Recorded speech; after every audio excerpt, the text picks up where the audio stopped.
It was an ambush. How many did you save? Just like a dream. You did the only thing you could do. And you lost. Like a dream. Look, we're still in this thing. The day you walked away. But we have no idea what we're dealing with. Unfortunate.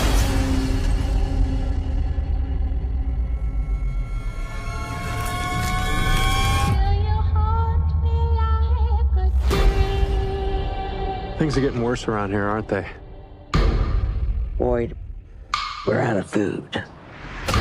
Too many things are changing. I have to remember. Remember what? What's missing? Nothing that I've been through is possible. I think you're here for what's in the basement. This place will not break us. We can still win. But the only way we go home is together. Hello. Run, go. The game here is rigged. Why can't they leave us alone? No matter what this place throws at us, we're gonna find our way home.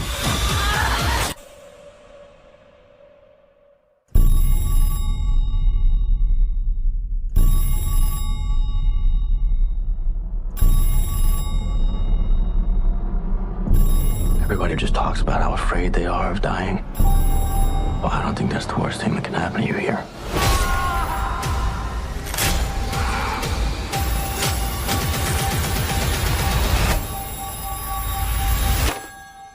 Hello? Like a dream. You looking for these? Into my life. You can't save them all. But things are really how they seem. Is this a bottle tree?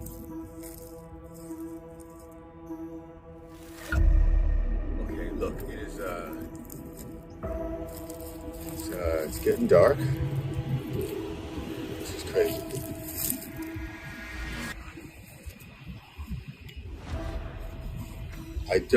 I'm seriously, I don't understand what's going on here. This is crazy. Am I supposed to read this or something? What? What? Are you kidding me? Are we picked up? We are picked up. Fromily, here we go, season 4. But it's getting dark, so if I'm gonna make it this season, I'm gonna get out of here. I'm going home. Season 4, I'll see you guys. I'll see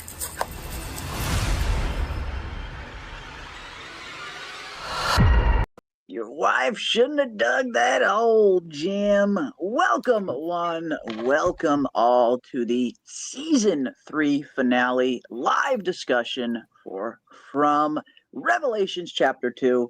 And like I said in my breakdown, I feel like Revelations Chapter 2, the title overall, was it definitely lived up to its name far more in Chapter 2 than it did in Chapter 1.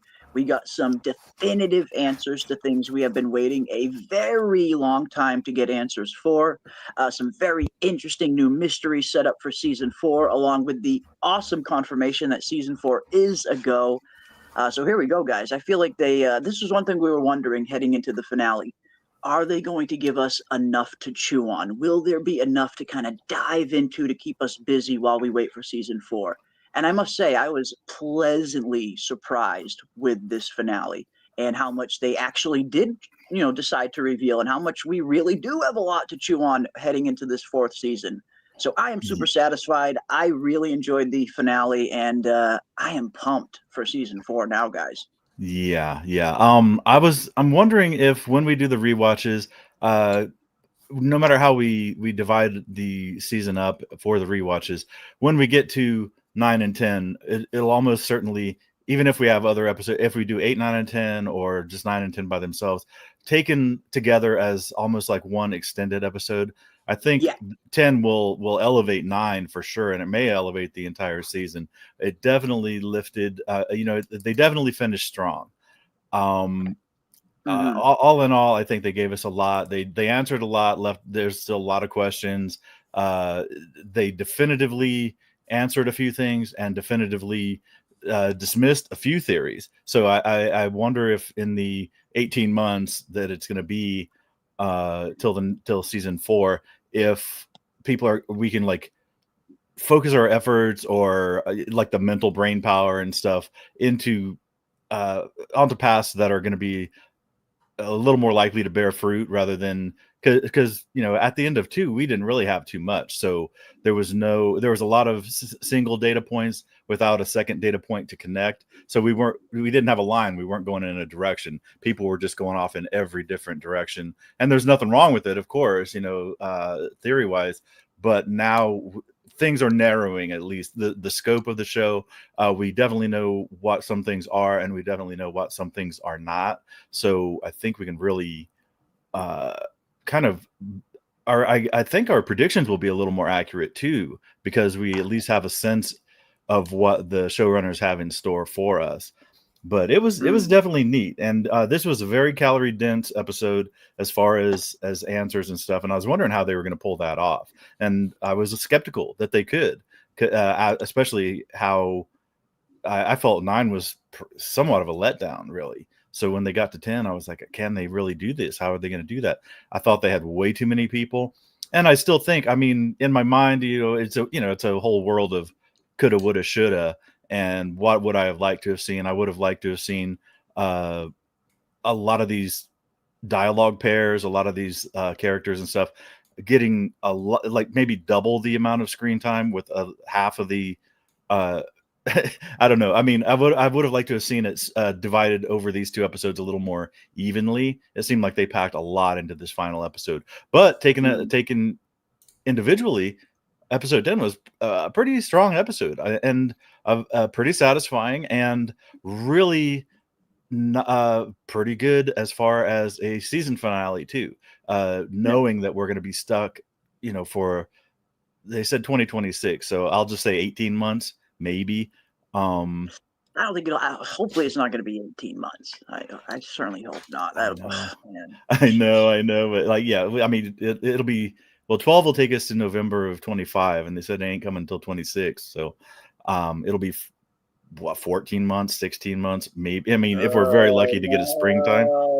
I know. And I like to get it though, because they don't want to film another. They don't want to do another winter shoot, and that I definitely understand. It seems like they went through a lot of hell filming season 3 in the middle of a Nova Scotia winter. It's not like it's winter down here in the States. This is a Canadian Nova Scotia winter that they were filming in. And that's why I say, kudos to the actor who played Tom, who was willing to just brave the Nova Scotia winter in nothing but a short sleeve T-shirt in his scenes with Jade. But yeah, I'm thinking that's probably why we're going to have to wait a little longer. They probably want to avoid another winter shoot and probably wait till around, wait till the thaw before they start actual filming. Yeah. Well, at least I know, I mean, we know that they built those because Fromville was essentially, it used to be like a radar surveillance town kind of thing. There was a station, and everything had gotten like bulldozed down to nothing. Those buildings didn't exist. Those were built on site after the fact, for the most part. A lot of the, I mean, it was bulldozed down to the pads. A lot of the roads and infrastructure and stuff was still there, but they rebuilt a lot of that stuff too. So, and one thing you'll note as we watch through the episode was everybody had multiple layers of clothing. So when they're building for a set, they might have space heaters, or they might have, little interim measures to warm people up, but it's not like they installed full-on central heating in every one of those buildings. So everybody's got layer after layer. I'm actually kind of surprised we didn't see people's breath, the little fog from them breathing in some of those scenes, because I had a feeling it was kind of chilly.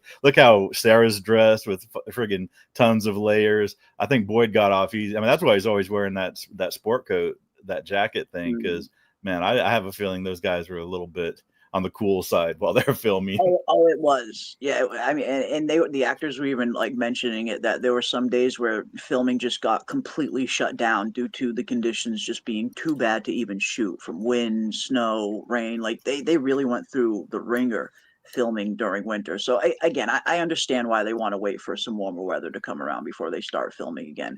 And can they relocate? Unfortunately, that would be it would be a little difficult for them to relocate because, as Ravener was just mentioning, the set that they film on isn't exactly a set. It's an actual abandoned town. Like when we see Fromville, the town that the show is set in, that's not a set. They're not filming on sound stages or anything like that. So it would be very hard to kind of just pick up that set and move, because they would literally be moving an entire town's worth of buildings, because that is an abandoned town that they choose to create the show around, which was pretty ingenious, in one sense, because you get a really awesome just practical setting for the actors to really immerse themselves in, and for us as the audience to really immerse ourselves in. I don't know about you guys, but I feel like sometimes you can kind of tell every once in a while when a big budget production is filming on a soundstage as opposed to filming on a massive set that they actually build. And I feel like Star Wars: The Acolyte was a really horrible example of this. They had a huge budget, but just about every scene that they filmed, just about every episode of Acolyte was all filmed on just a very small soundstage, and you could really kind of tell that in the end. But something like this, it's just way more spread out. Again, it's like Ravener said, it's an actual real abandoned town that they converted into their own set. So for them to move would be just a logistical nightmare. So unfortunately, they can't. So they're kind of at the mercy of the weather at this point. They were able to pull it off in season 3 because it seemed like that was heading, it was part of the story that Fromville was changing. It was getting colder. Snow was starting to move in. So they were able to get away with it for season 3. But again, it seems like the conditions were just so tough to film during that. And now that it seems like Fromville is going to move out of this winter period and back into their kind of regular weather, now they kind of just have to wait for the better weather to come around before they can start filming the actual principal photography. But yeah, it's going to be a little bit of a wait, but and finding another town that had like monster caves dug under every building, that would be such a nightmare. Very difficult. Yeah. But Rob, what is up, my friend? What were your first initial thoughts on the finale? Were you satisfied with it? Did it scratch that itch for you? Like, how are you feeling coming out of this episode? It was so good, dude. Like, I don't want to hype it up too much, but I was like, when it ended, I'm like, holy shit, what did we just see? It was fucking one of the best episodes of TV I've seen in a long time. And we were talking last week about how I hope we get some resolution to at least the whole Fatima baby situation, but we got resolutions to like multiple different things. Like we got that. We had the reincarnation thing. We had the man in yellow. We had the whole thing with Jim. I mean, it was the sick. Origin of the monsters. We got the actual origin of the monsters. We got so much in it. It was great. Yeah. It really was. It was a phenomenal episode, I thought, and I'm very much in your camp, Ravener. Like episode 9 was a bit of a letdown. I must say. Like I was heading into Revelations Part 1 and 2. You were definitely hoping that you were going to get some big things. So I kind of tend to agree that maybe they could have spread some of these answers out a little bit more evenly among the 2 episodes, as opposed to saving it all for the finale. But then again, it made the finale that much better, getting all of these just bangs after another.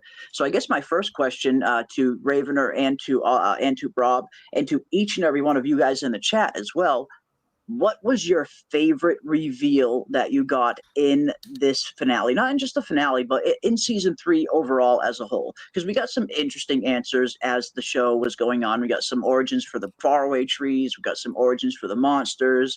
Jim and Tabitha got explained a little bit more. So in the chat, let me know, and let me know up here as well. What was the best revelation that you guys, or your favorite revelation that you saw in the finale? Well, for me, it's pretty easy. And I've always been a fan of the monsters and the horror aspect, the survival horror.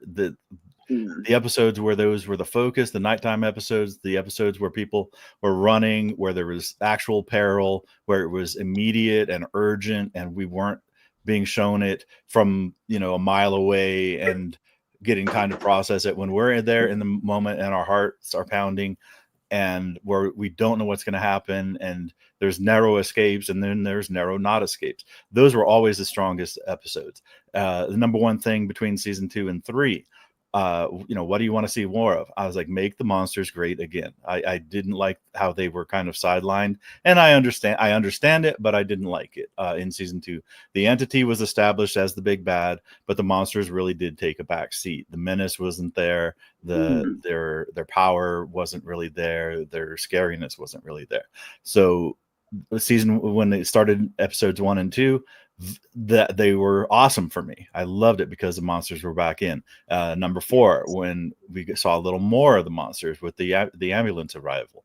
And the 3 best episodes of the season were those. So by telling me the origin of the monsters and exactly what they are, now we don't understand everything. We don't understand how the talismans work, how they affect them. That was another one of those great lingering questions. And that's how you know you're getting to the end of the night, when people start bringing up questions that have been asked a million times and nobody has the answer to. So they're just like, I didn't have the answer before. I don't have the answer now. Nobody has the answer. But what are the monsters? How do they work?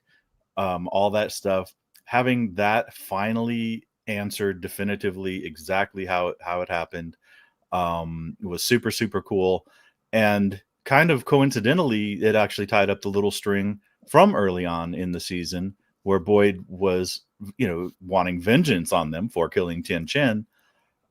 So, and that was one of the questions we were asking in 9. What happened to the let's capture one of these MFers?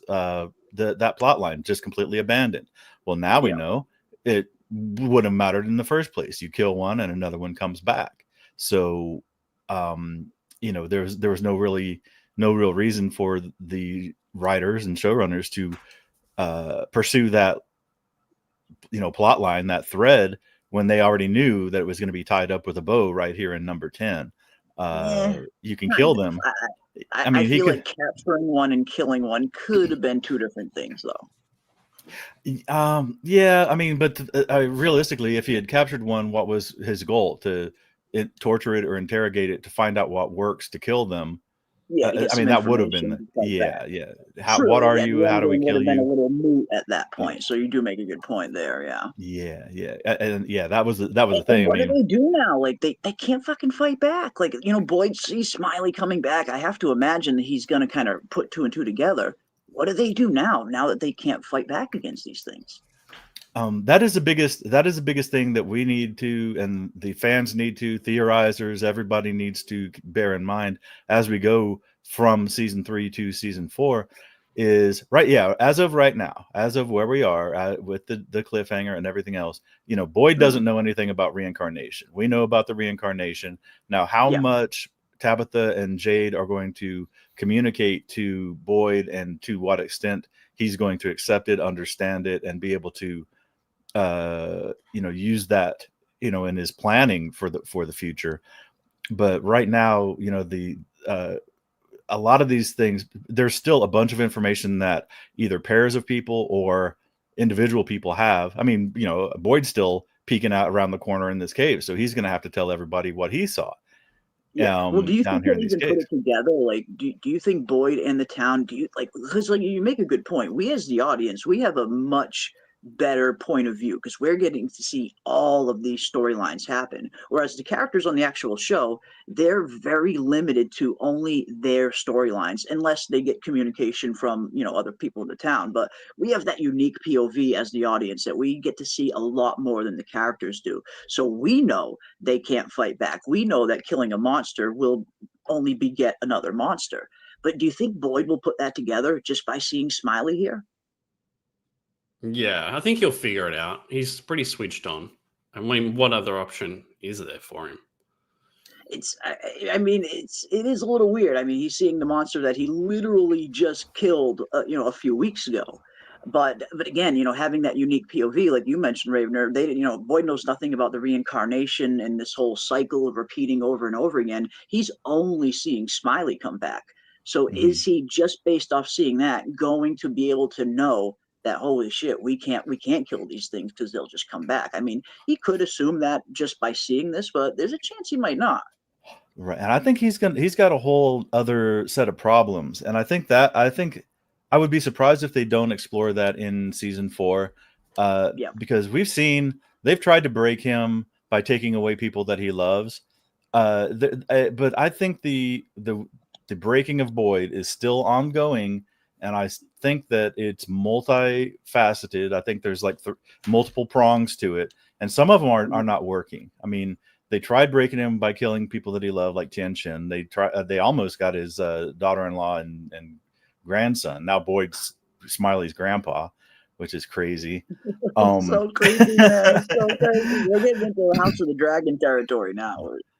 But the one area I think that he's real, and I wonder if they're going to double down on it and kind of pursue this angle, and I think it might be a missed opportunity if they don't pursue it, will be they started seeing it, and Donna literally spoken into words how people don't believe in Boyd. They used to believe in him before, and now they don't believe in him as much. Yeah. This is the third time that Boyd has been within arm's reach of a group of monsters and has walked out unscathed. Because we're going to assume that he walks out of the caves here unscathed for episode 4. So when he walked out on the spur of the moment, when he did the My Blood Is Your Blood with Smiley, he was surrounded by the monsters and walks out unscathed. Okay, that's one. Yeah. Number 2, of course, Tian Shin, they held him and did all the stuff to her, and he walks out unscathed. Number 2, Jade put that into words.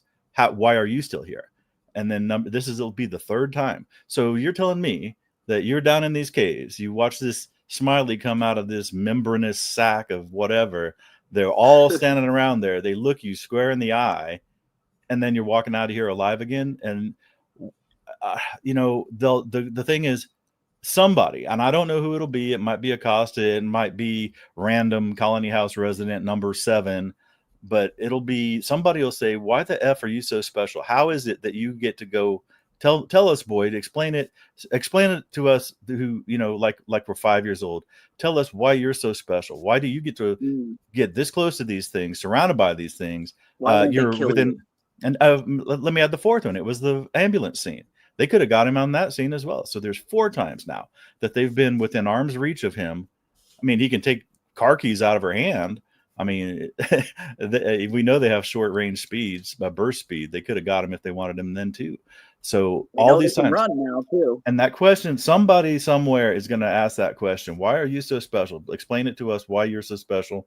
And he's going to have to say, and I think that's where his, all the breaking, all the psychological stress and pressure and food shortages and logistical planning and all the stuff that people are dumping on him didn't break him. But I think the slow eroding of his authority, the slow eroding of the trust of the town to him, because it was unquestioned. When we're watching Boyd ring the bell in number 1, he is the sheriff. People go to him with problems of all natures, and he's the man, Mr. Fish and Loaves, the man for all seasons. He's got the answer, or if he doesn't have the answer, he'll figure it out. People had faith in him to provide the answer, even if his answer was imperfect. They weren't really going to question it. Now I think they're going to work on that angle, and maybe this might be 4 might be a dark season 4 might be a dark season for Boyd. He might keep getting out of getting killed by the monsters because he's related to them now, technically. Maybe it's the whole. He is Smiley's grandfather, technically. Yeah, as PM brings up, your blood is my blood has come full circle, and in fact came to fruition in a devastating manner. It really did. Like, your blood is literally my blood now. I'm your grandfather, Smiley. You better pipe down. So yeah, it's going to be an interesting season for Boyd, because, like you said, season 3. I loved the psychological manipulation angle that they were really kind of leaning heavily into for Boyd at the beginning of the season. And then as the season continued to progress, it started to spread. It wasn't just Boyd. It seemed like almost everybody in the town was under some form of psychological attack. some kind of psychological trauma they were all going through, whether it's Jim getting taunted with these phone calls of his dead son, whether it's Julie, Randall, and Mari and the cicadas. We were seeing a lot of psychological torment, even Elgin being kind of completely twisted around by this kimono creature. So I could definitely see that in season 4. Now we're going to see the after effects of that. Now we are going to start seeing, maybe people will start looking at Boyd a little bit more suspicious. Like, hey, you've had all these run-ins with these monsters, yet you always seem to walk away unscathed, where everybody else around you ends up getting killed. So yeah, and like you said, Donna is already mentioning it, that people are losing faith in you, Boyd. It's not that same season 1 Boyd where he had a complete iron lock grip on this town and everybody believed in and trusted him. That ground has been starting to shake a little bit more and more. And I imagine after the events of season 4 and the finale in particular, that's probably going to continue, because people, especially, and I think Boyd really hurt himself in one area. I know he's, Boyd he's the type that he'll do anything for his family, obviously. He'll do anything for just about anybody. He wants to keep people safe. But he did torture Elgin to try and get the information out of him. Sarah, I mean, just came and completely finished the job, and we'll get into that a little bit more in a little bit. But I do think the act of him torturing Elgin might come back to bite him a little bit in season 4, because yes, Donna is already mentioning that people are losing faith in him, and now they're seeing him do this. Now, yes, there was extenuating circumstances as to why Boyd did it. They, the clock was ticking, and they knew Fatima wasn't going to last much longer, and they were really up against it. So I totally understand that Boyd did it. I'm not mad at Boyd for doing it. I think he did what he had to do. But I wouldn't be surprised if that is one of those things that kind of just gets added on to the other list of things that are already making the town kind of second guess him a little bit, kind of question, is Boyd the right one to lead us, kind of thing. And now that you got a Coster in that town who kind of fancies herself as the real cop, could we potentially see a little bit of a fraction, a little bit of a schism in season 4, where the town does start to kind of fraction off a little bit more? Maybe I could see that very much happening. And again, the Elgin thing, as justified as it might have been, that could bite Boyd a little bit in the end, especially not only the Elgin thing, what he did, but I imagine Boyd is also going to try and protect Sarah in season 4 as well. I mean, Sarah did pop out Elgin's eye to get the location, and I get the feeling Boyd is most likely not going to want to put Sarah in the box. I imagine there might be some people in town that think Sarah might be in the box, or might want her to be in the box, but I imagine Boyd is probably going to defend her. So between him torturing Elgin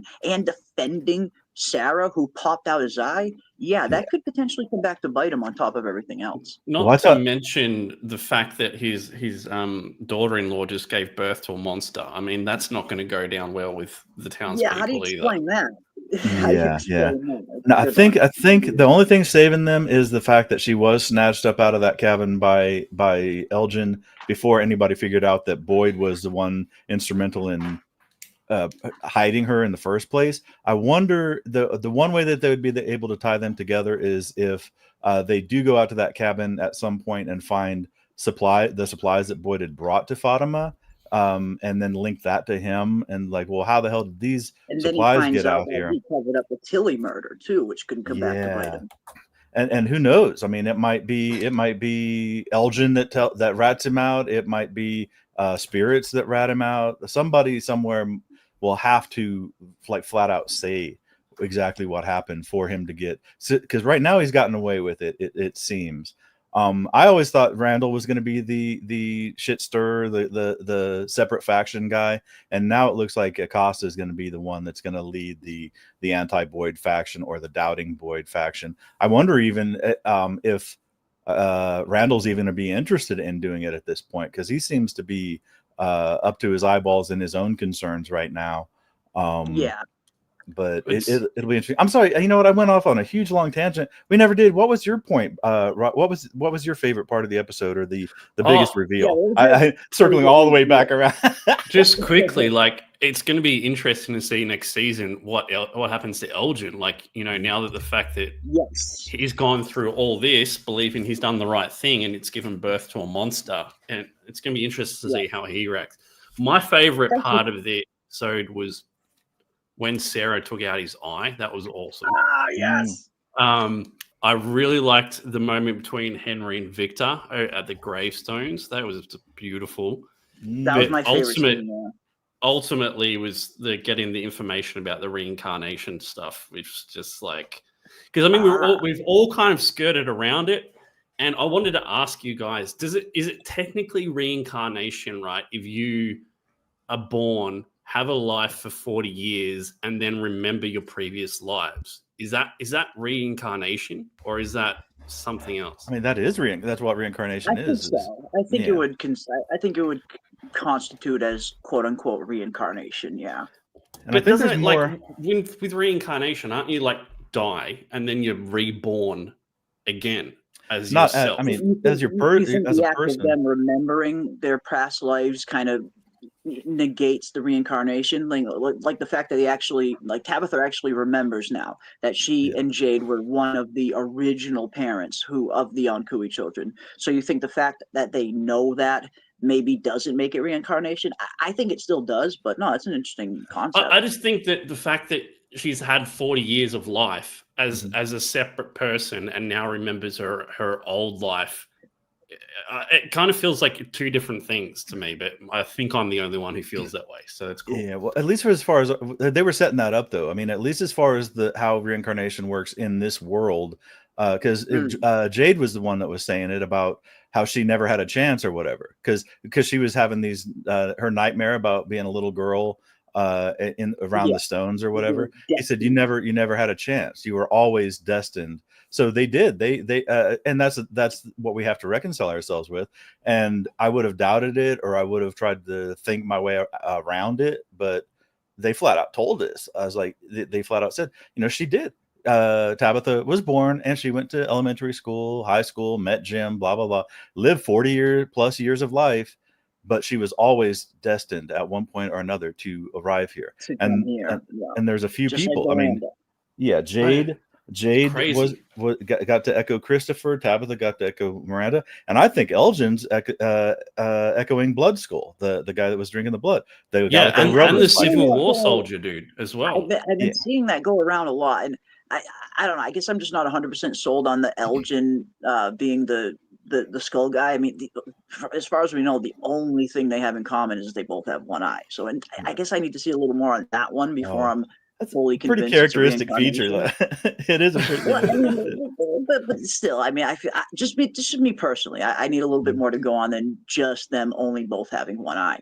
Because I guess that's the question: how many of these characters that are in the town right now are reincarnations of previous timelines? Is it just Tabitha and? No, it's multiple people. I reckon for sure. I think it could be multiple people. I mean, we do see earlier that they've been kind of playing with this whole concept that people have been brought here for a reason, that everybody's kind of been brought in here to fulfill a specific role. And I think most of them, I don't think all of them are reincarnations of previous lives. We talked about the whole collateral damage kind of aspect in terms of you bring a whole bus of people into here, that some of them on that bus were most likely meant to be here, like the Randalls, the Maris, the Elgins, and such. But then you got all these other people on the bus that were probably just collateral damage, who probably weren't reincarnations of anything, just happened to be on the wrong bus at the wrong time. So that's the one thing I've been kind of wondering: how many quote unquote reincarnated characters do we have in Fromville, and how many are collateral damage because they happen to just be with somebody that was a reincarnation? Like Jim, for instance. Was Jim a reincarnation? I mean, I know him and Henry's kind of storylines mimic each other a lot, but could Jim be a reincarnation, or just happen to be unlucky because he married one of the reincarnations and got pulled in with her, kind of thing? Right. So very much like Henry. Yeah. Well, I mean, there's a little saying or a meme in the history community where they say, history doesn't repeat, but it definitely rhymes. And I'd kind of thrown this out there in previous episodes, how I wonder, it seems like before we knew any of the stuff that we knew in episode 10, it seemed like the magic of Fromville worked on different people in different ways. So Jade and Tabitha, it worked in a certain way, whereas Marielle, Randall, and Julie, it worked in a different way. Now I wonder, we know that the ruins had an effect on Randall and it scared him and he was pushed away from it. Julie was more curious and intrigued. Now, can we assume, or can we postulate that all Marielle, Randall, and Julie can story walk? Because Julie can. Or was it Do holding they have other Ethan's abilities hand? that they might develop? I'm Or is thinking. Ethan the key? Is he like the one? Did Ethan act almost the same way the Torch acted for Boyd to pass her through to enact her story walker abilities? Or are all three of them story walkers?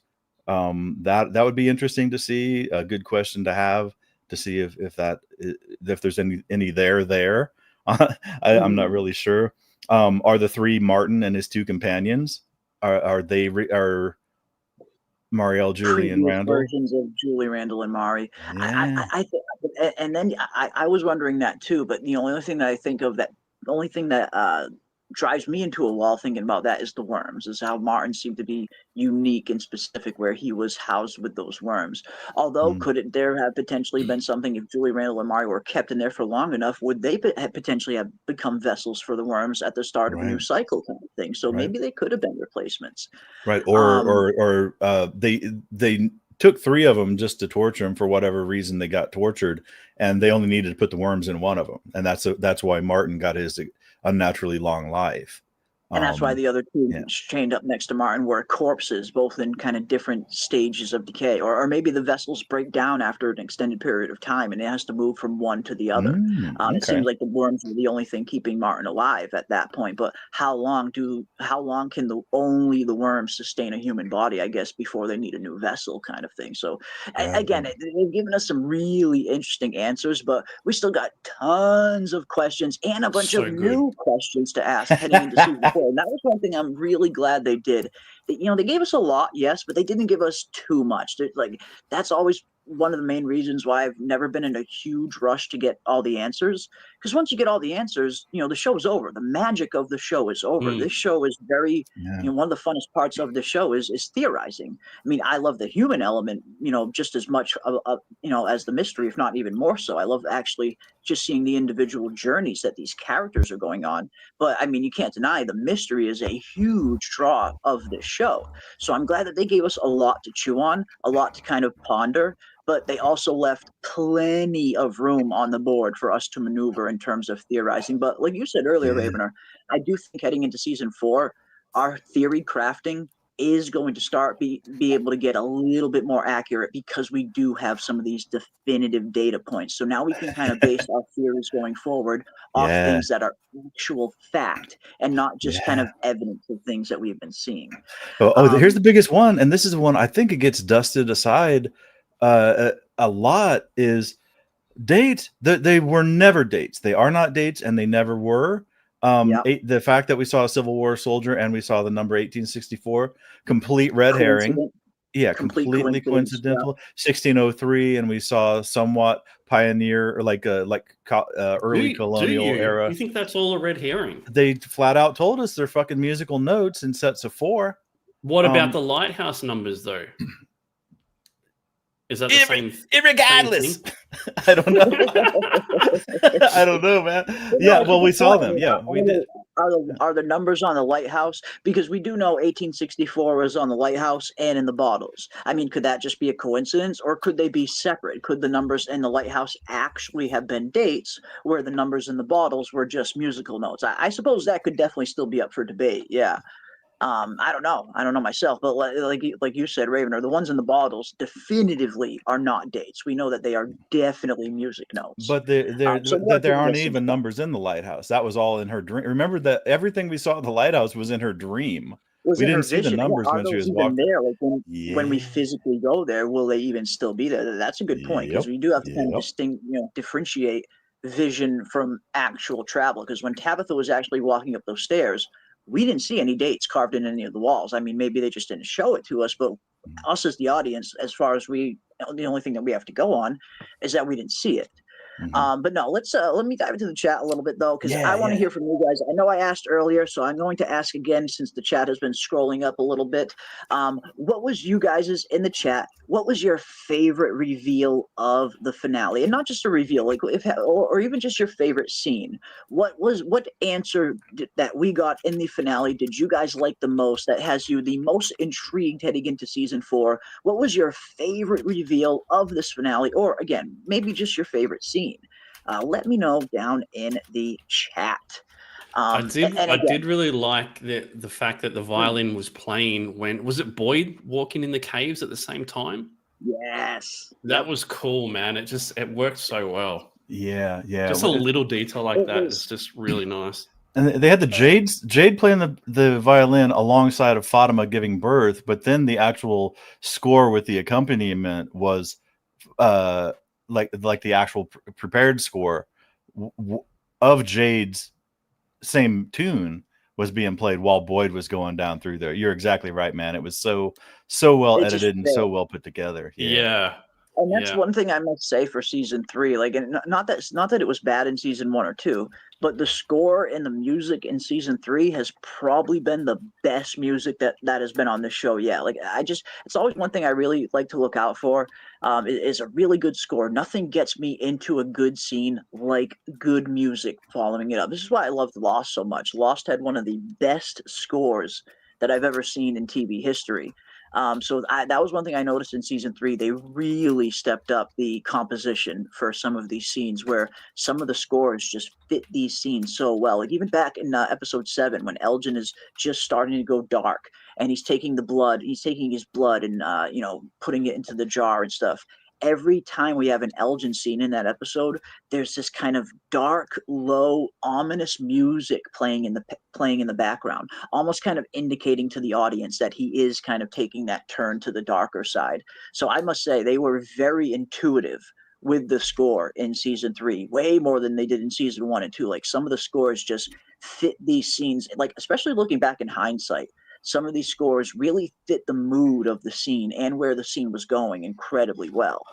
But I love that it was original too. I love that, and I mean, I said this during our watch parties and our after things. It wasn't, related. I mean, because the jukeboxes use at least modern to whatever current rock music or folk music or whatever to make a little point. We got to get out of this place. There's a hard rain gonna fall. Celebrate, by cooling the game. That the jukebox seems to be controlled by one entity or another. Even I mean, if I had a boat for Boyd, the Man in Yellow, for sure. But this, I was so glad that they just created something, and it wasn't super complex tune either. I mean, it was relatively simplistic, but it worked so good tonally to set the scene. Just a masterful job by the composer. It was. This season 3 definitely kind of stood above the rest in terms of like really putting together a good score and good music. I hope they do a soundtrack. I don't think they've done a soundtrack for season 1 or 2, at least released a public one. I hope they do this year. All right, let's see what you guys are saying. What were some of your favorite reveals? Again, we got a good decent amount of some pretty definitive answers in this episode. Let us know in the chat, what were some of your favorite answers, your favorite reveals? And I see a lot of Man in Yellows in the chat, and that is Did you awesome like him? I thought he was kind of lame. No, I loved him. I loved him. I loved everything about him. My only gripe was I do wish the suit would have been a little cleaner, a little bit more dapper, as opposed to it's kind of got like the dirty suit wearing hobo vibe. I'm just like, it is a little not hobo-y. what I was expecting from like the big bad, It is a little hobo-y, especially after seeing the painting. The painting looked a little bit more kind of put together, a little bit more clean. So I was kind of hoping the yellow suit would have been a little bit more yellow and a little bit more dapper, But it didn't really take away from the scene for me at all. Like I still really enjoyed it. I love that we got the introduction of this character, and we're going to talk a lot about the Man in Yellow over these next few days and weeks. And I'm actually working on a very special video right now, diving super deep into the Man in Yellow and all of the similarities that he and the show From itself shares with the King in Yellow, and all of these interesting Dr. Mabuse references that we have been seeing popping up as well. We're getting some interesting Dr. Mabuse stuff. Dude. That's what I didn't want to tell you about the Dr. Mabuse stuff, but yet that seems freakishly accurate. So if you don't want to know, don't look it up because it seems way too close. If you guys like that kind of lore and stuff like that, I would highly recommend reading The King in Yellow and watching Dr. Mabuse. There's a lot of interesting Dr. Mabuse stuff out there as well. And like you said, it's super similar with a lot of the themes and storylines and stuff that we're seeing here on From. And I think it's on the ambulance equipment too. It's on the ambulance equipment. Yeah, the defibrillator has Mabuse right on it. Like when Randall goes to defib his head, it's a Mabuse defibrillator, and it's on the stretcher as well that Henry was on. I've actually bought the book, knowing that we have 18 months till we actually have to deal with it. Plenty of time, next year. Revenue's getting prepared. It's literally sitting outside. I had an Amazon delivery outside. It's outside my front door right now. But you can get it for $7 for paperback. I think I got like $11 version. There's like annotated versions because it's old as dirt, man. It's like from the 1800s, 1895 or something. Still kind of very old. So it's out there, and you know how I am, Jeremy, and people that know me know. Movies too. Yeah, I'm not the guy that's going to look at the, because they said, well, you can watch a 20-minute video about it, and if you don't like that, there's a 10-minute video about it, and if you don't like that, there's a 2-minute summary video about it. Yeah, not everybody has that. Yeah, but I'm like you. I'm very much like you. I would much rather just dive fully deep head first in and read as much source material as we can. A 10-minute video I understand is the appeal. Not everybody wants to dive into a big old tome, but no, I'm like you, man. Give me everything. Give me all of it. I want to dive in. Well, I want to see exactly how much it is, and we've seen it half a dozen times or more in this show where they will derive influences from certain other fiction books. I mean, how many people have been influenced by Lovecraft altogether? Robert Chambers, right? Yeah. So, so how much of it is influence and how much of it is like literally part of the show? I mean, we had people talking about Native American, like elaborate Native American history. I mean, From is 100% a Norse, a 1-to-1 analog of this specific Norse myth. Well, no, it isn't. People thought it was Ragnarok. Like in season 1, that was one of the big, it was a pretty big popular theory that, everything happening From was some modern day version of Ragnarok, the apocalyptic tale in Norse mythology. And it's interesting to see how these theories evolve as more of the show comes out. And that's one thing I actually do appreciate, because that's one thing we always try to do here is there's so many awesome theories out there, and a lot of them I do like. But I tried not to stay married to any one particular theory, because you want to be able to be adaptable, because you never know what this show is going to throw at you. And we always try to base our theories on what the show is actually giving us. It's been interesting to see how the theories have evolved, from season 1 to season 2 to season 3 after we start getting more data. But what will happen, we have said on multiple occasions that all of us, I know if all of us, but a few of us really would like it to be ancient Lovecraftian horror, and it seems like that's the way it's going to go. Seems like it's heading more and more in that kind of supernatural, kind of cosmic, eldritch horror-y area, especially with some of the reveals that we got in this episode in particular. Like you said, it definitely seems like we're heading more and more into the supernatural kind of eldritch stuff, and less and further away from the whole sci-fi thing. But let me catch up on some of this real quick. Okay, I just want to say real quick, if they're pulling individual elements out of the book, The King in Yellow, then it would be undeniable that it was an influence. If not, of course, I don't think I'm going to read The King in Yellow and get the full key to explain everything. But it'll be fucking some pretty nice Easter eggs, I think, as we say, oh shit, here's yet another parallel, or you try to find those little pieces that other people might have missed or whatnot. But yeah, Crazy Mad paid big bucks, so let's see what he has to say here. Yes, indeed. Crazy Mad for 1999. Thank you so much, Crazy Mad. Appreciate you, my friend. Question: do you think Elgin's freakout on the bus when they came into the town was Cautry's soul entering into Elgin? They are both holy, and we know there are reincarnations of people. Also, Jade and Tabitha arrived at the same time. Interesting. Ooh. Interesting. I never considered the whole Father Cautry Elgin angle, but I suppose they do kind of share that kind of unshakable faith between the two of them. I'm not. I don't know how the whole how it all works. I think Jade said something pretty interesting in this episode too, in terms of energy not being able to be destroyed. It kind of just Mm. gets, it kind of just transfers from one thing to the other. So that was a pretty interesting kind of telltale sign that a lot of the people that do get killed here in Fromville probably do linger in some manner, and maybe that's some of even the voices that Sarah hears from every once in a while. It does seem like some people, maybe not all of them, but it does seem like some of the characters that get killed here do tend to linger, and maybe that is their energy kind of lingering around. Now, does that energy go into somebody else and form as and work as some form of reincarnation?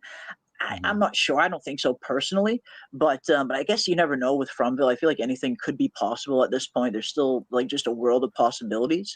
Yeah. But no, I think Elgin is his own character. I think Elgin probably has his own role to play going here, just like Cautry had his own role to play. I think there's some similarities there, but I Yeah. think they're two different characters. But Yeah. Jade and Tabitha arriving at the same time, that was Not a no coincidence. coincidence indeed. That was fated. That was destiny, and So, it was always meant to be that way in terms of them two arriving here at the same time and them two going on this journey at the same time. I don't think that was so a coincidence at all. just on that, are we looking back to when, God, what's her face, and Christopher arrived? Who's the chick's name? What's the chick? Miranda and Christopher, Miranda. Did they arrive at the time? same time as well? Is that what? That's a good question. That's a good Is that what question. Victor's talking about? You know, it's only When two cars happened arrive at once the same before. time. Was he talking about his own car when he said two cars arrive at the same time? Bad things happen. Yeah. Who knows? Could it be? Yeah. I mean, and that's another question I've been wondering. We're getting a lot more hints and a lot more definitive evidence that there seems to be this kind of cycle playing out over and over and over again. But how accurate are these cycles to one another? Is it like just a one-to-one depiction where events are just happening in the same manner over and over and over again? Or is it more along the lines like you said, Raven, or where history doesn't really repeat, but it kind of rhymes, where these cycles have a lot of things in common and similar kind of tropes and similar situations play out over and over and over again. But is it exactly like to the detail letter? Are we seeing like just exact cycles happen over and over and over again, or are there some variations to these cycles? I tend to think there probably are some variations. I don't think it's just exactly a one-to-one depiction where everything that happened in the 1974 time period is happening exactly the same way now. I kind of look at it more as history is rhyming as opposed to like repeating one to one.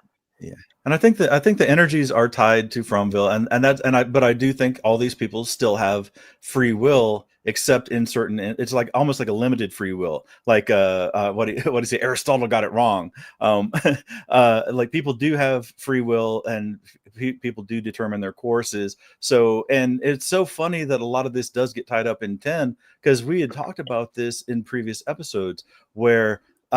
Even long before any of this, like the reincarnation stuff came up, there were definitely parallels between Jade seeing. We were handed it on a silver platter, so it's not like it's some like profound revelation either.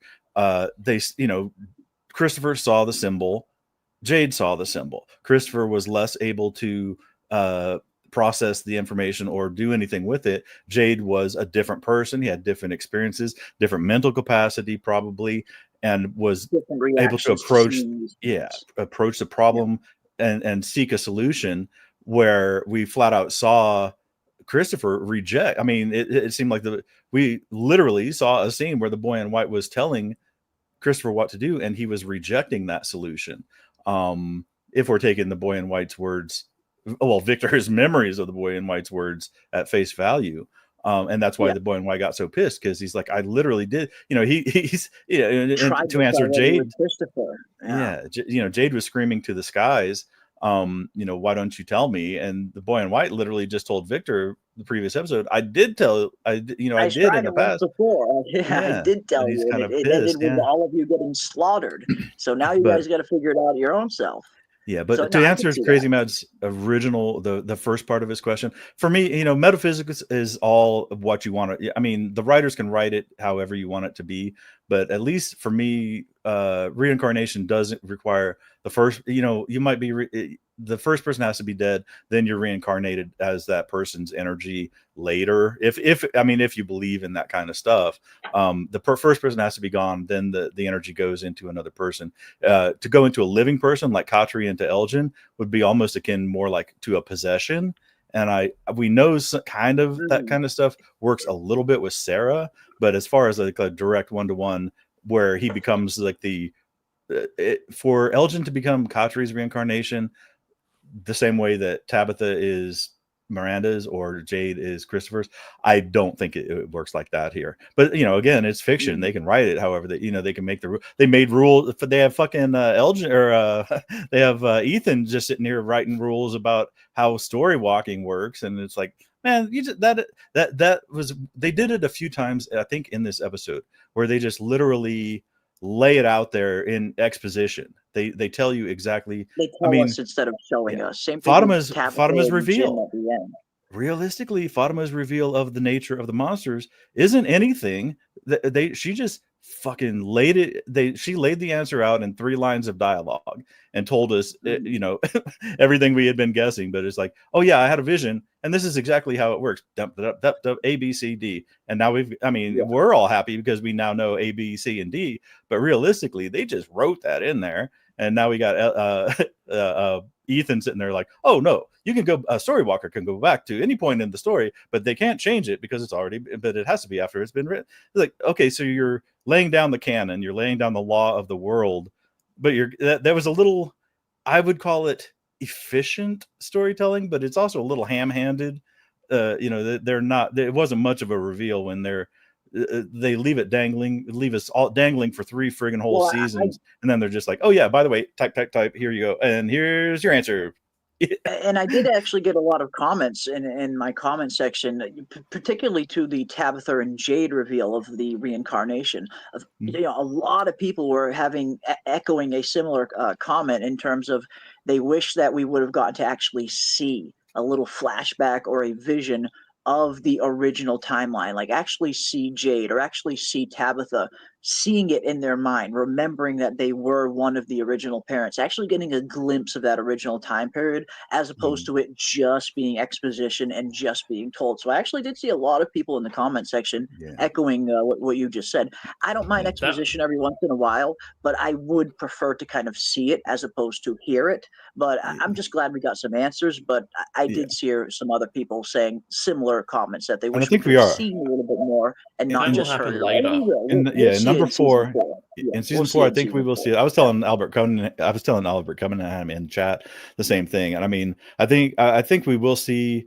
I think Ankui is a Native American.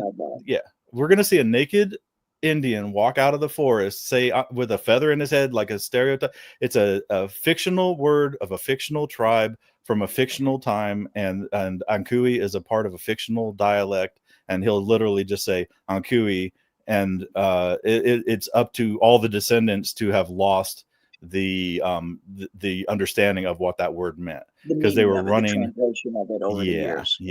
And to be fair, the Ankui kids didn't do a whole lot, because all they did was come running up. Although here's a good question, and to wrap it up with a bow, all the other times that she saw them, they'd like run up to her and like touch her and say Ankui, Ankui, Ankui, almost like plaintively or in a strange way. But this last time, the little girl, she says Ankui almost like a command. It's not like like a question, like remember. It's like, you remember. And then the light bulb came on like it was time to remember this time. Like it was finally the moment she was meant to remember. Yeah. And finally Tabitha wasn't saying no. Oh my God.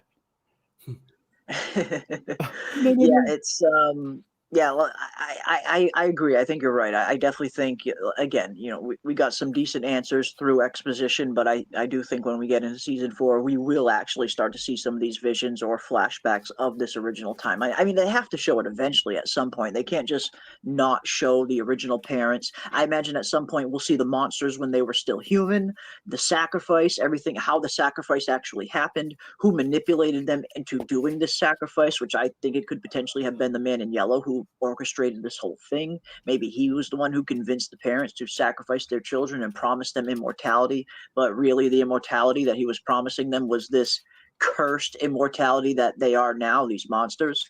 But yes, I mean, we heard about it in season three. Now in season four, I think we're actually going to see it. So I do agree there. Guns N' Roses says, I would say the cycles are about as similar as Sleeping Beauty and Snow White. Princess is in trouble and princess is kissed to be saved. At a basic level, the same, but many different details. And that's kind of how I look at it as well. I think that's a really good way to sum it up, Glue Guns N' Roses, where we're seeing these cycles repeat and the main story points are the same, but the individual details, the little bit of details, like you said, Ravener, they do still have free will to a certain extent. So I do think it's a little similar to that, where the main points are being repeated over and over again, but some of the finer details probably vary from cycle to cycle. Yeah, like they can make whatever choice they want, but the choices that they make are going to lead to the same decisions. Like a monster's going to die, a woman's going to get pregnant and rebirth a monster. I reckon that happens each cycle. You think so? I don't. Have we ever seen that though? That's a question. Different roads to get to the same destination. Well, that's the thing. I don't know if a monster gets killed every cycle and reborn. I suppose that's a possibility. I did see a lot of people though bringing up that they think Smiley emerging out of that pod. They think that the other cave symbol, the red cave symbol, that's a representation of Smiley emerging out of the pod. And I went back and looked at it, and I could see where some people are coming from. I mean, there's some similar imagery there. I kind of always thought that red symbol was going to be a symbol for another darker deity or a darker entity, maybe even the man in yellow himself. Yeah. But Just I because of the see where people scale, are coming right? from. Yeah, but I can kind of see where people are coming from, because when you look at the two kind of side by side, it does the imagery is very similar, so I could understand why people are at least drawing that conclusion that maybe the red symbol might actually be a depiction of Smiley's rebirth, and maybe that's why those cave symbols are so important. It's just telling the story of the cycle over and over and over again, just the finer, without the finer details, kind of thing. Yeah, and I can see how they see that, but people saw that octopus, or they saw that red symbol on the ambulance in Roundell's blood so they see it over and over. I think honestly, man, I think they haven't gotten this close before. I think they've recycled and failed. That's why we're looking at the man in white or the man in yellow. Yeah. And I think honestly, and here's my prediction. We're not going to see the boy in white anymore. He's changing because everything's changing. They've never gotten this close to solving it before. They've never gotten this close to solving because if they free the children, Fromville ends, and that's what the man in yellow does not want to happen. The fact that he's taken a physical manifestation, a physical form, and actually interacting in the world, this is him hitting the damn breaking the glass in case of emergency. He has to come in. He can't influence people with whispers anymore. It's Thanos getting his hands dirty himself, because he knows, okay, because like you said, this is the closest they've ever come. I imagine Miranda's generation, every generation before them, I imagine none of them even got as far as to find out that they're reincarnations of the original parents. I don't think any of them even found that out. I think Jade and Tabitha are the only ones to get this far. And maybe that's why we're seeing the man in yellow kind of make his grand appearance all the way at the end of season 3, and why we didn't really see his presence too much in the first few seasons. Although we do find out anyway, that it was his voice on the other end of the radio at the end of season 1 telling Jim, your wife shouldn't be digging that hole, Jim. Even though they're two totally different voices, I mean, you kind of have to suspend disbelief, but when you go back and listen to the voice at the end of season 1 and this actor's voice, clearly two totally different voices, but that makes sense. They probably hadn't cast the man in yellow actor yet at that point in season 1, so they probably just had a different voice actor do the role of that of that dialogue, because it is clearly two different voices, but it's meant to be the same character, though, or at least we at least know now that the man in yellow was the voice on the other end of the radio. Yeah, And I speaking think. of reveals, let me get to some of these reveals that the chat was saying, as we asked them earlier, some of their favorite reveals, and we saw some good ones. My reveal was the man in white, the man in yellow, and again, I think the man in yellow is going to be a very, very popular one over the next few days, weeks, months, and all of that. Let's see what else we got. Favorite reveal of season 3 was the ambulance coming upon the tree. Topped everything in the finale. Ooh, interesting. Okay, that's an interesting scene. The ambulance coming up on the tree. See, I guess you never know what's going to resonate with people. So, yeah, that's interesting. Interesting. Smiley's cheeks. Yeah, I think Raven said it the other day, and I 100% agree. Yeah, seeing Smiley's ass cheeks was not on my bingo card for the finale. It just was not something I was expecting to see. It was a highlight.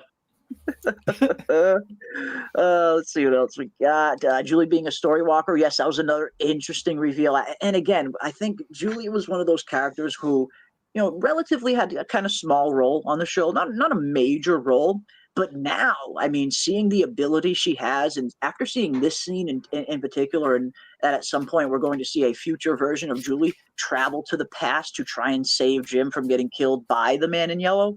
It seems like now Julie is going to have a much more important part on the story going forward. At first, I wasn't sure how vital of a character she was ever going to be. Now, it seems like she's going to be one of the more important characters, maybe the most important of all. If the ultimate goal is to save these Ankui children and potentially go back and stop the sacrifice before it ever even happened, Julie might be the only one who can even access that time period. So Julie might end up becoming one of the most important characters now, which started off as one of the more relatively unimportant ones. So that's pretty cool. We'll see what Julie's going to get. Oh, and that's kind of a shame, man, because they've got so many characters that should get screen time. I was kind of, and I'll put this out. No, I'll save it for later. But yeah, it is very, very interesting, man. and Ethan's role as almost her guide, and that's one thing. This is suspension of disbelief, because I could bitch about this. The entire story's narrator, almost. Yeah, like in the old Dungeons and Dragons cartoon, he's the DM now. He's just writing he's writing the rules as he goes. He's telling people how it works. Oh no, yeah, you can go back in time. You're a story walker. You can go back in time. Yeah, oh, this is a threshold. The hero has to it. And again, it's suspension of disbelief, and I'll go along with it because I could bitch about it all day because it doesn't make a whole lot of sense to me on the surface. But I mean, because this is a kid, he understands stories because people read him stories, but he's not the final arbiter of the structure of stories and the rules regarding how stories go. Of recognizing archetypes, though. I mean, if you're told enough stories, I just don't have much of a problem with it because I'm a huge fantasy fan myself. And he just seems like he seems like a 38-year-old screenwriter. He does. He's George R. R. Martin at this freaking point. But no, We've got a super chat from Robert who has to leave too. Let me get to these real quick. The man in yellow is the future Ethan. Ooh, interesting. That's why in season 1 they told Sarah to kill Ethan before he grows up to become the man in yellow. Ooh, now that's an interesting theory. That's a cool theory. I like it.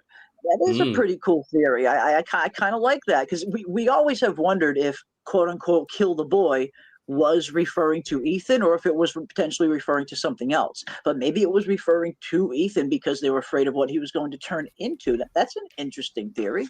I mean, when I see the man in yellow, I kind of think he's his own entity. I think he's his own deity. I don't think any character that we're seeing on the show now I don't think we're going to see any character now turn into the man in yellow in the future. I tend to think the man in yellow is a separate being, a separate entity.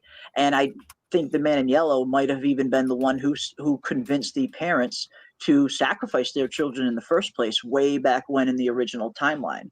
But no, that's an interesting theory too, though. Maybe the man in yellow is a character that we've already met. Maybe one of these characters does eventually turn into the man in yellow. I could definitely see that being a possibility.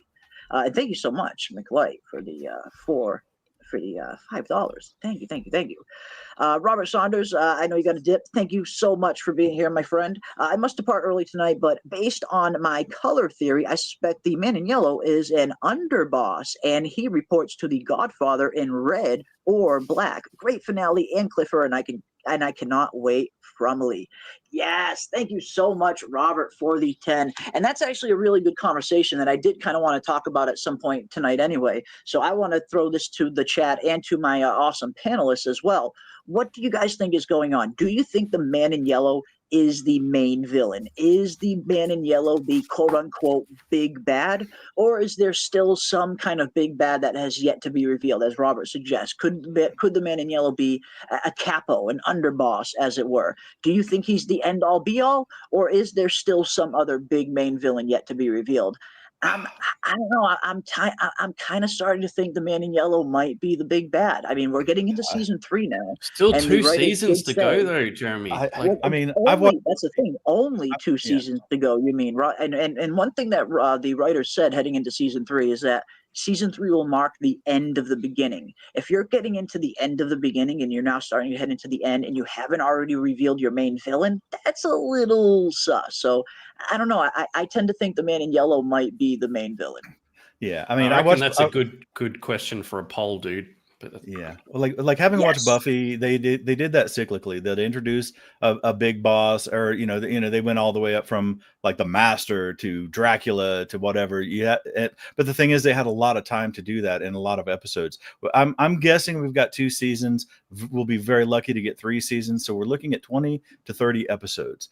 And this is I mean, like you said, we're already at the end of number 3, 30 episodes in, and they've just introduced this guy. I think he is the big bad, and they're going to have to, that doesn't mean that they ain't going to have a hell of a dance, because they're still going to have to. I mean, he ripped Jim's throat out, but everything else he did was hands off. It was whispers, it was influences, it was getting people to do bad things.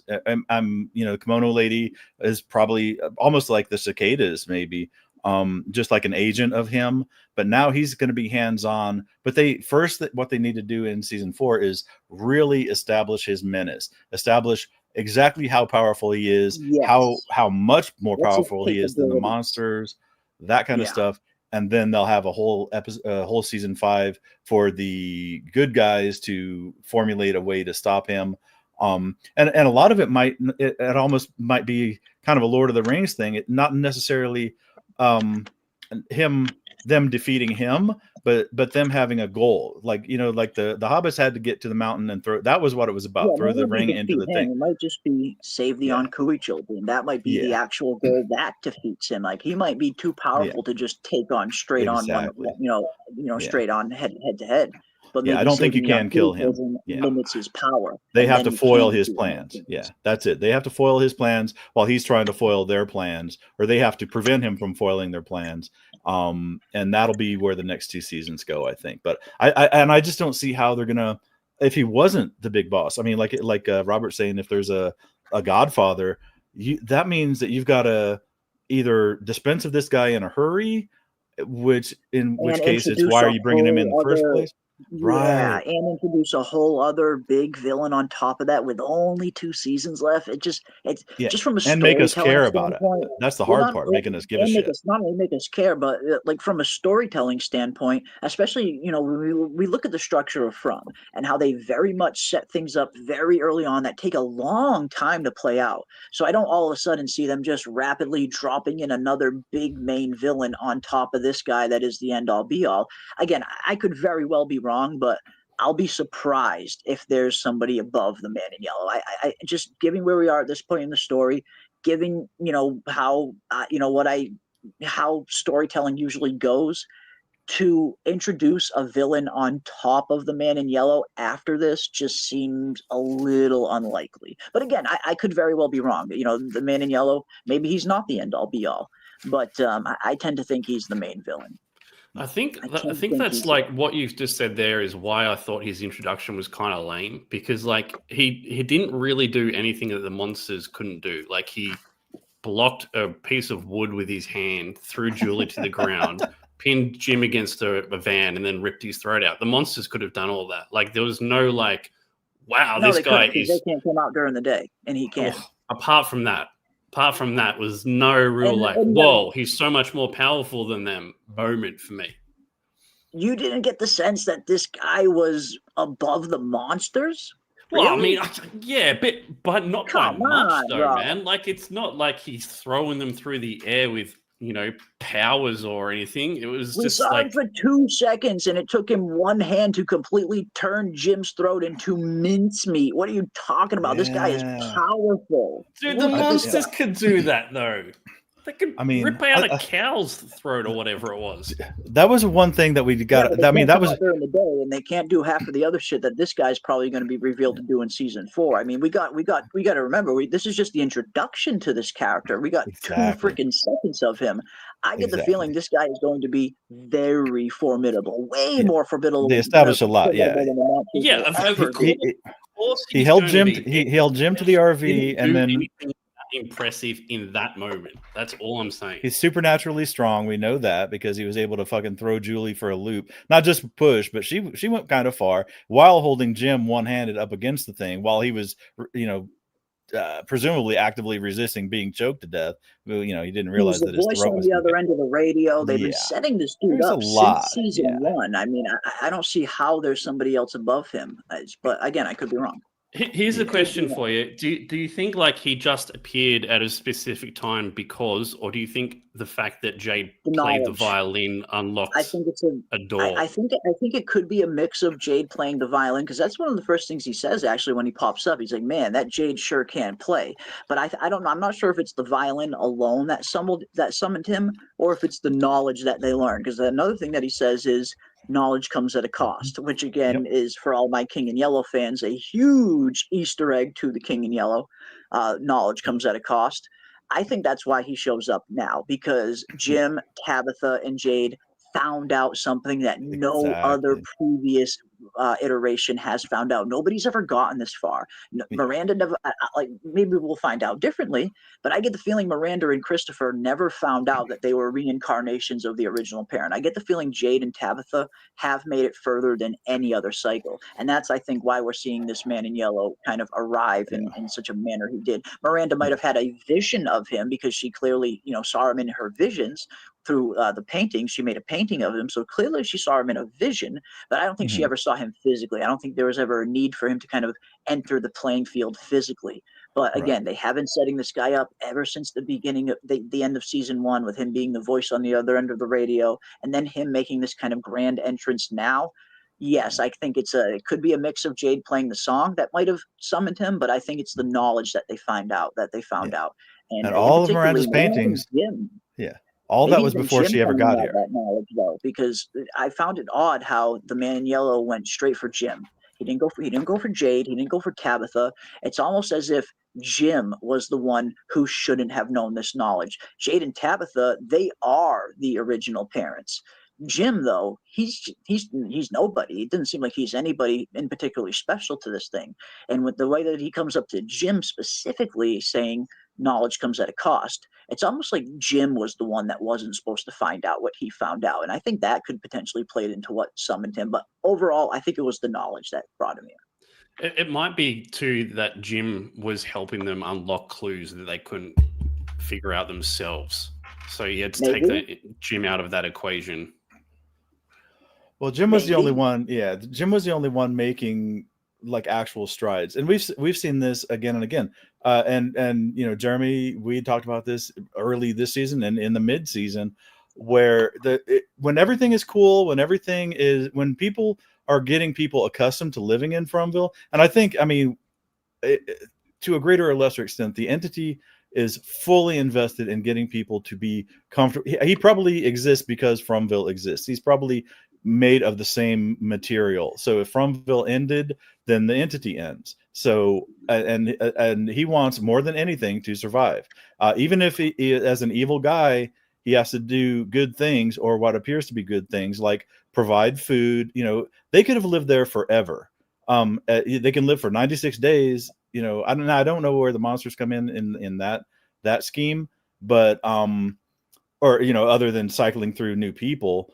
but the more comfortable they are, the less trouble they had. When Boyd was finding talismans, when Boyd was finding livestock, things were good. People were satisfied. People were complacent. They weren't He striving. was They looking for weren't trying to answers. get They out. weren't trying to leave. Yeah, Jim and Jade were the first ones when they did the antenna trying to get out. The more answers people sought, the more trouble that they found. And even Nathan said, the you try to get out of here, the place will push back. And that ties in, and that's why I think we're going to Do you think see he's the the boy in one doing white. the pushing back? You think he's the one providing all the livestock, doing the pushing back? You think it's all controlled by the man in yellow? I think the man in yellow is providing the things because it may be the hope, or it may be for some reason or another he needs those people, whether it's them he needs people to live in Fromville, and maybe the monsters kill people, and that brings in fresh blood, fresh blood to an extent. Or maybe it's the fear, maybe it's something, but I think he's tied into Fromville altogether.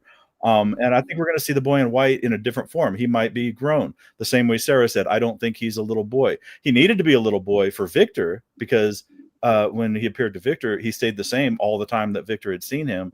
But now everyone's moving towards the escape, to the solution.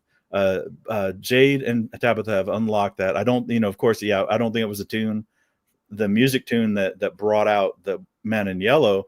It was the music tune that brought out the Ankui kids with the solution. So it was not the tune that summoned him, but it was the results of playing the tune that summoned him. I think the music tune unlocked Tabitha and Jade's memories. I think maybe that was the point of the bottle trees the whole time. Maybe the original version of Jade and the original version of Tabitha created the very first bottle tree, and they put all those numbers in those bottles for, as a mechanism for their future iterations, their future reincarnations, to remember their original life. I think that was a failsafe put there by the originals. And we had people in the chat that are very musically inclined, and they were very skeptical at first. They're like, these, you got the notes, but you don't have the melody.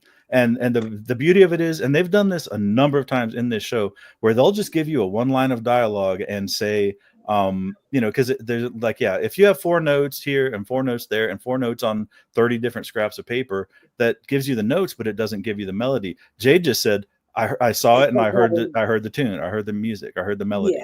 So it all put it together. Coordinates without the other half, longitude without latitude.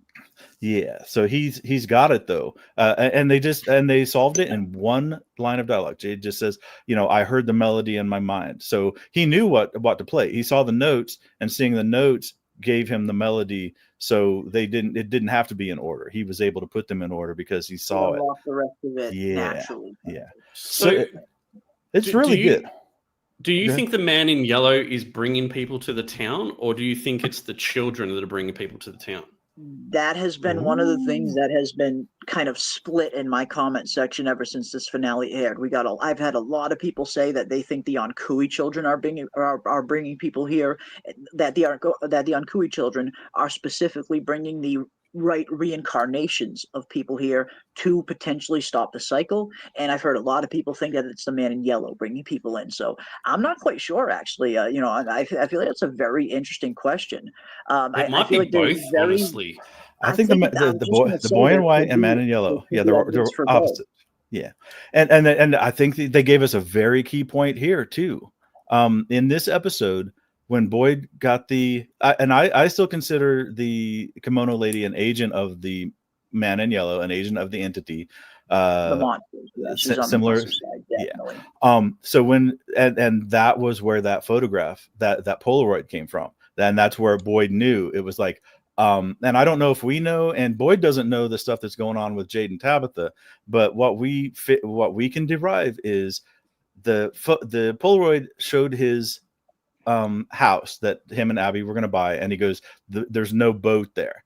And what that tells me is that we know that the same way that they can reference things that happen to Kadri, the same things that they know what's going, that the entity, whether it's the entity or the boy in white or both, they can monitor or be aware of some of the things that are happening in the real world, but they're not omniscient. They can probably view it, but they don't know everything at all times. So the lack of that boat being there told me that they're able to monitor and they'll be able to derive some information from the real world, but they're not omniscient. They're not always present there, even if the people are chosen. That's how they didn't know about fish and loaves. It had to be literally Abby's spirit that gave Sarah that information, because they weren't monitoring that conversation that we got in the flashback.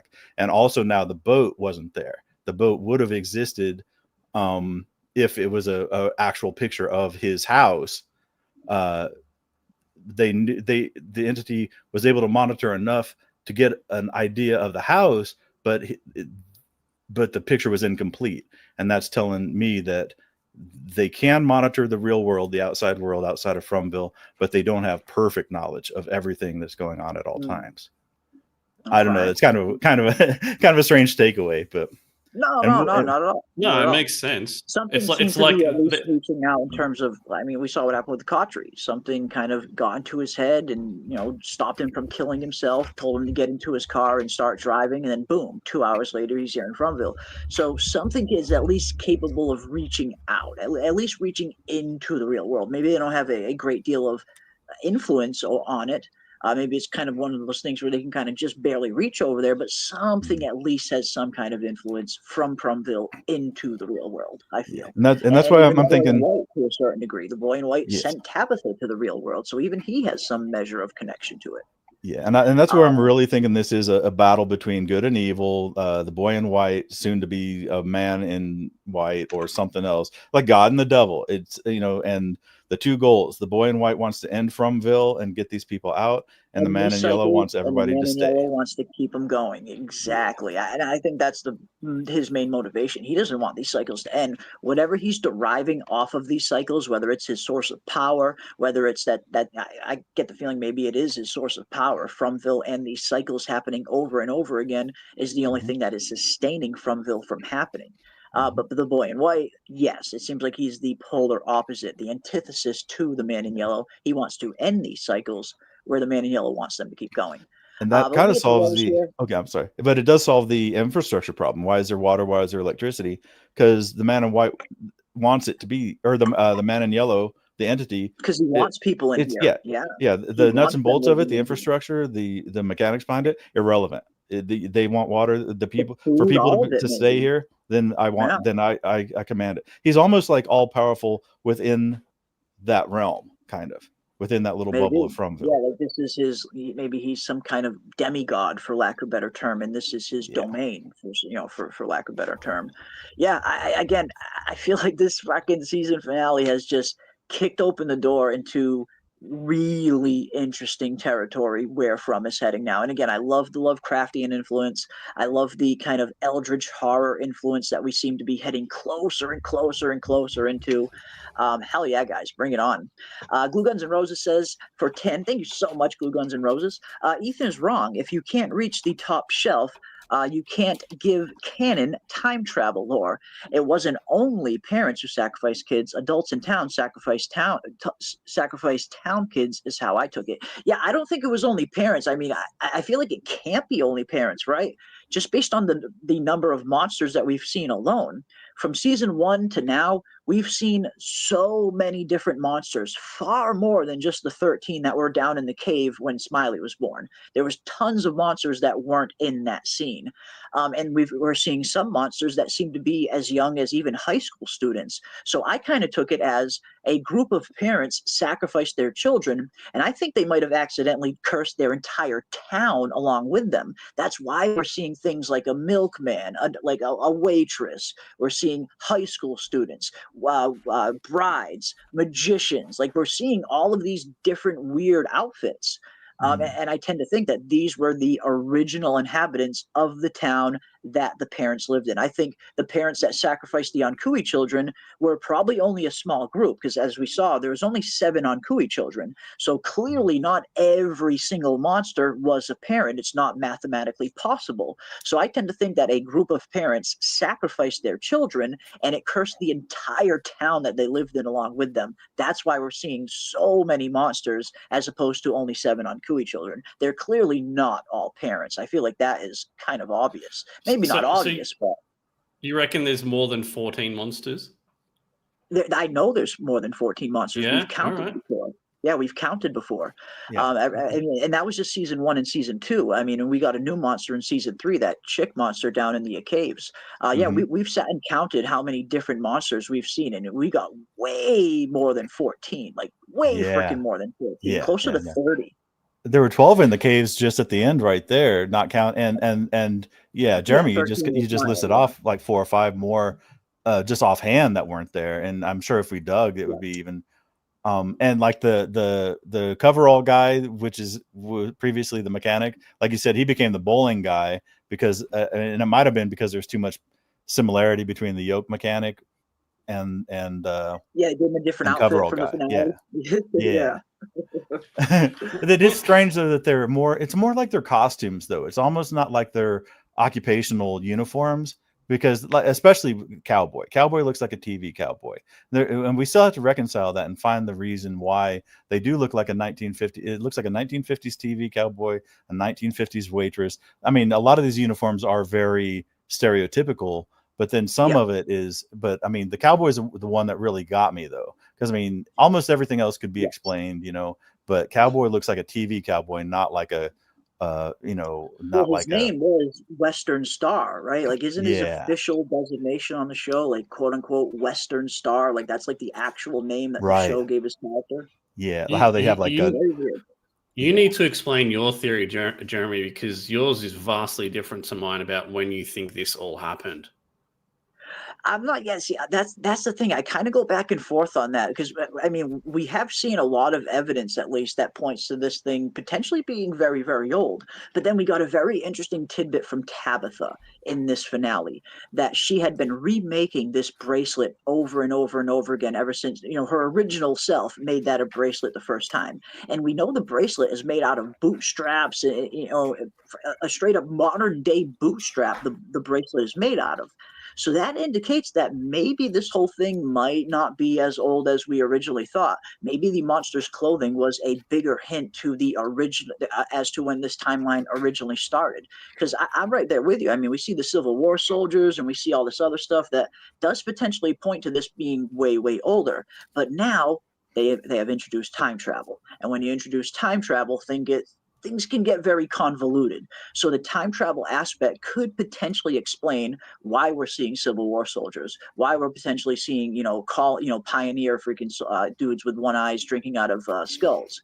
But when we look at the actual monsters and when this actual sacrifice of the parents actually happened, it's looking like it could potentially have happened right there in the 30s, 40s, or 50s. And that's maybe when the monsters were originally created. Because again, the Tabitha bracelet thing, it's just, I don't know, for me, it's just too much to ignore that detail that Tabitha has been remaking, or the original Tabitha had been remaking this bracelet over and over and over again every generation. But again, just based on the very design of the bracelet itself, points that it's definitely not super old. I mean, people weren't making bracelets like that back in the 1500s. That's for damn sure.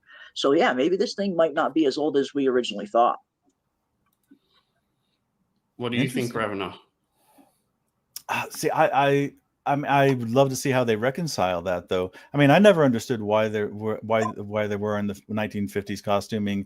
But we're being told, like literally, just like handed to us that, Tabitha and it's much older than Tabitha and Jade, and it's much older than Miranda and Christopher.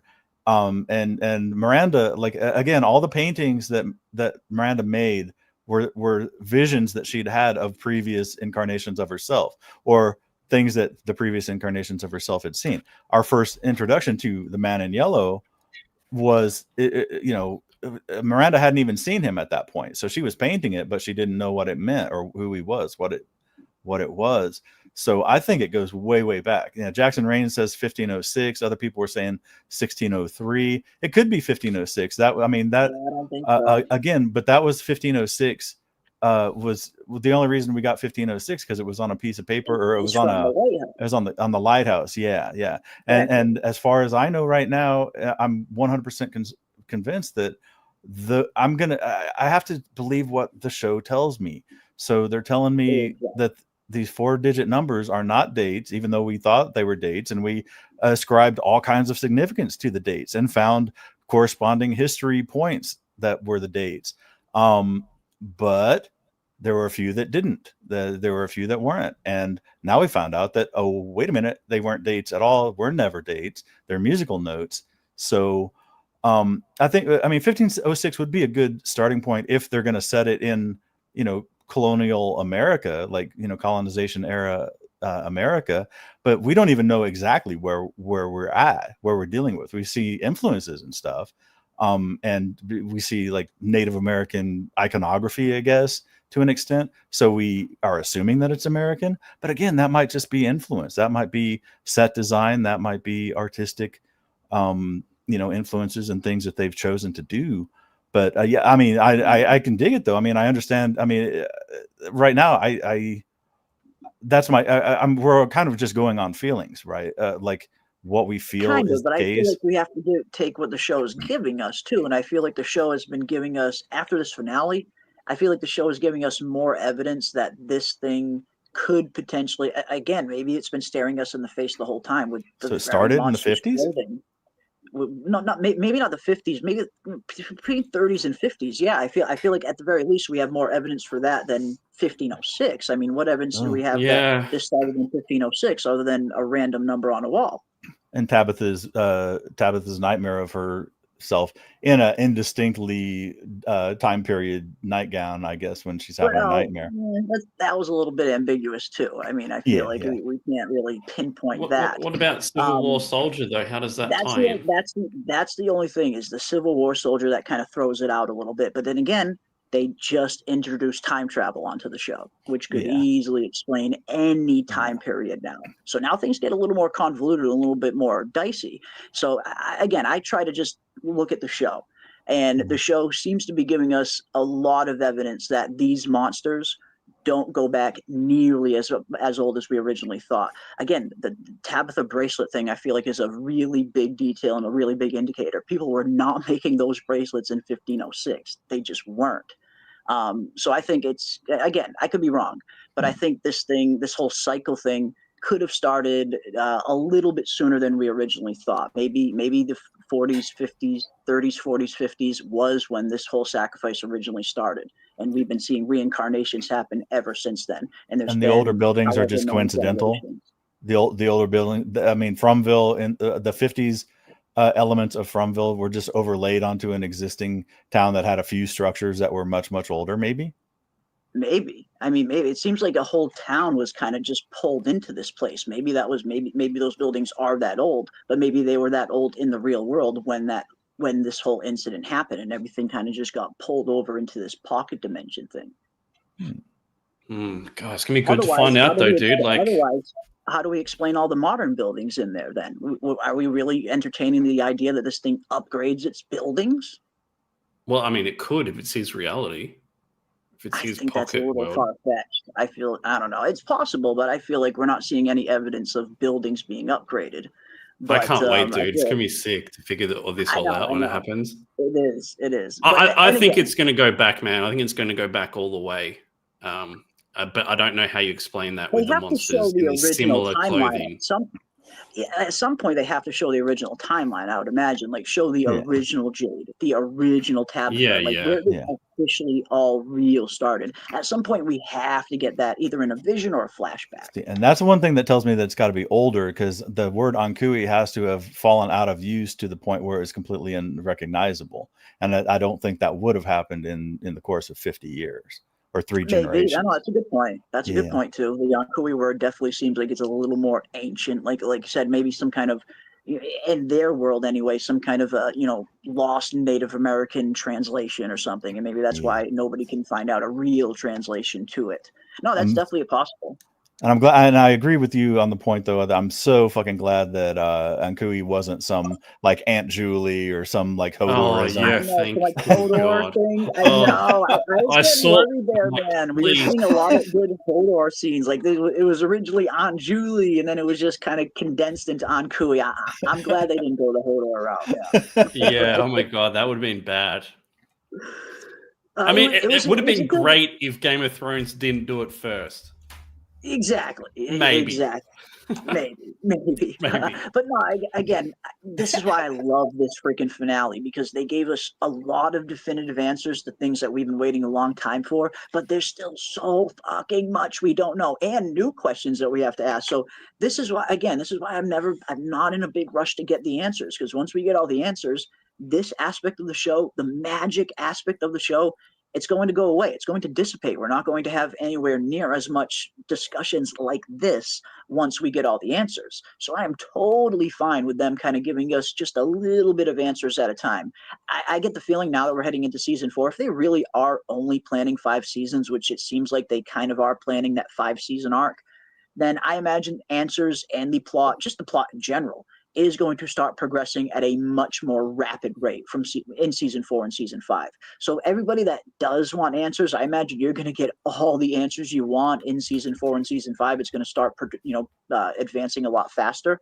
But yeah, that's just one reason why I've never been in a big rush to get the answers, because then we lose this aspect, and this aspect is the funnest part for me. I love watching the show, don't get me wrong, but discussing the show with each and every one of you is probably the funnest aspect of the show itself. And once we get all the answers, we have less to discuss, less to talk about, less to theorize on. So I love the way that they played the season 4 finale, where they did give us some definitive things. We found out the origin of the monsters, that they were the original parents of the Ankui children. They sacrificed their children hoping that they were going to get some form of immortality, but really they got turned into these monsters. We got the origin of the faraway trees, how they were created. We got some interesting and definitive answers, but they still left so much open. So I loved how they played the finale. Yeah, and the chat's seen it in real time. I mean, you and I have probably seen the episode the same number of times, and we have entirely different takeaways from how we think things played out. And that's what I love, man. It's so funny, man. Yeah. I've got a question for you guys. What happened to Jade and Tabitha's original kid that they had originally? I think was it Thomas? Think, was she a reincarnation of Thomas? Or did Thomas reincarnate into the dead kid? I think Thomas was more Jim and Tabitha specific. But no, I saw a lot. I don't know if it's true, but I don't know what the case is, but I saw a lot of people thinking that the one Ankui children that walked up to Tabitha, like that child, a lot of people thought that is Jade and Tabitha's daughter, that one Ankui children that walks up, kneels down and says Ankui. I saw a lot of people in the comment sections thinking that this is Jade and Tabitha's daughter. I agree. I think they didn't serve it to us on a platter, but yeah, I mean, I think they said we had a daughter, right? They indicated that. So I don't see how it couldn't be, especially now of all the Ankui kids, she was the one that said the Ankui, the remember version, the one that unlocked everything, and that must be her key role, I think. Yeah, the one that walks right up to them while the rest of them kind of stayed back. So I could totally, if this is their original daughter, I think that makes sense. So I thought that was a theory that I did agree with when I saw a lot of people mentioning it. So yeah, this could be Jade and Tabitha's original daughter right there, maybe. What about do we know if it was a boy or a girl? I thought they said a daughter. Yeah, it was a daughter. Because Tabitha goes up to Jim and says, we were one of the original parents, and one of the children was our daughter.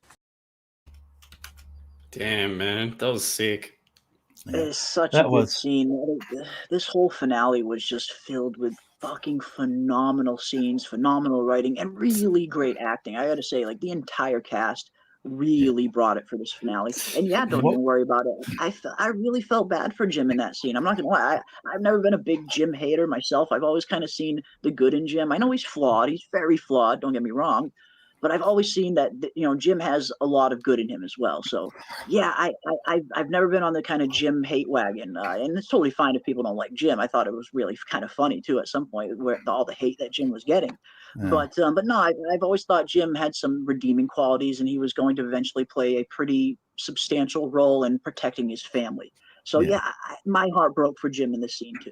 Well, that was the toughest thing too, because he had part of the redemption arc, his redemption of becoming a good guy was that he told Tabitha, "Look, I know that there's stuff that you're going through that I don't understand, and that I'm going to have a hard time." Very much how Victor and Henry had they needed to come to an understanding of things that they don't. But he back to the point though, he really recommitted. He said, look, I'm in this 100%. I'm going to believe you even if I don't understand it. He committed to doing that, and then this fucking bomb got dropped on him, and it's like that's that's a little above and beyond what when you've committed to accepting. And I accept that you have dreams, I accept that you have visions, I accept that you're seeing things that other people aren't able to see, and I understand that, and I'm going to commit myself to you and to believing you and going along with it, and let's do this together, blah blah blah. And then, oh yeah, by the way, me and Jade are soul bound for from for generations and all this other stuff. Although I hope they don't pursue a friggin' romance, man. I really don't. That's the thing. Are we going to see a Jade and Tabitha? Are we going to see a Jade and Tabitha romance in season 4? Well, Christopher and Miranda didn't, so I'm hoping that these people do have free will.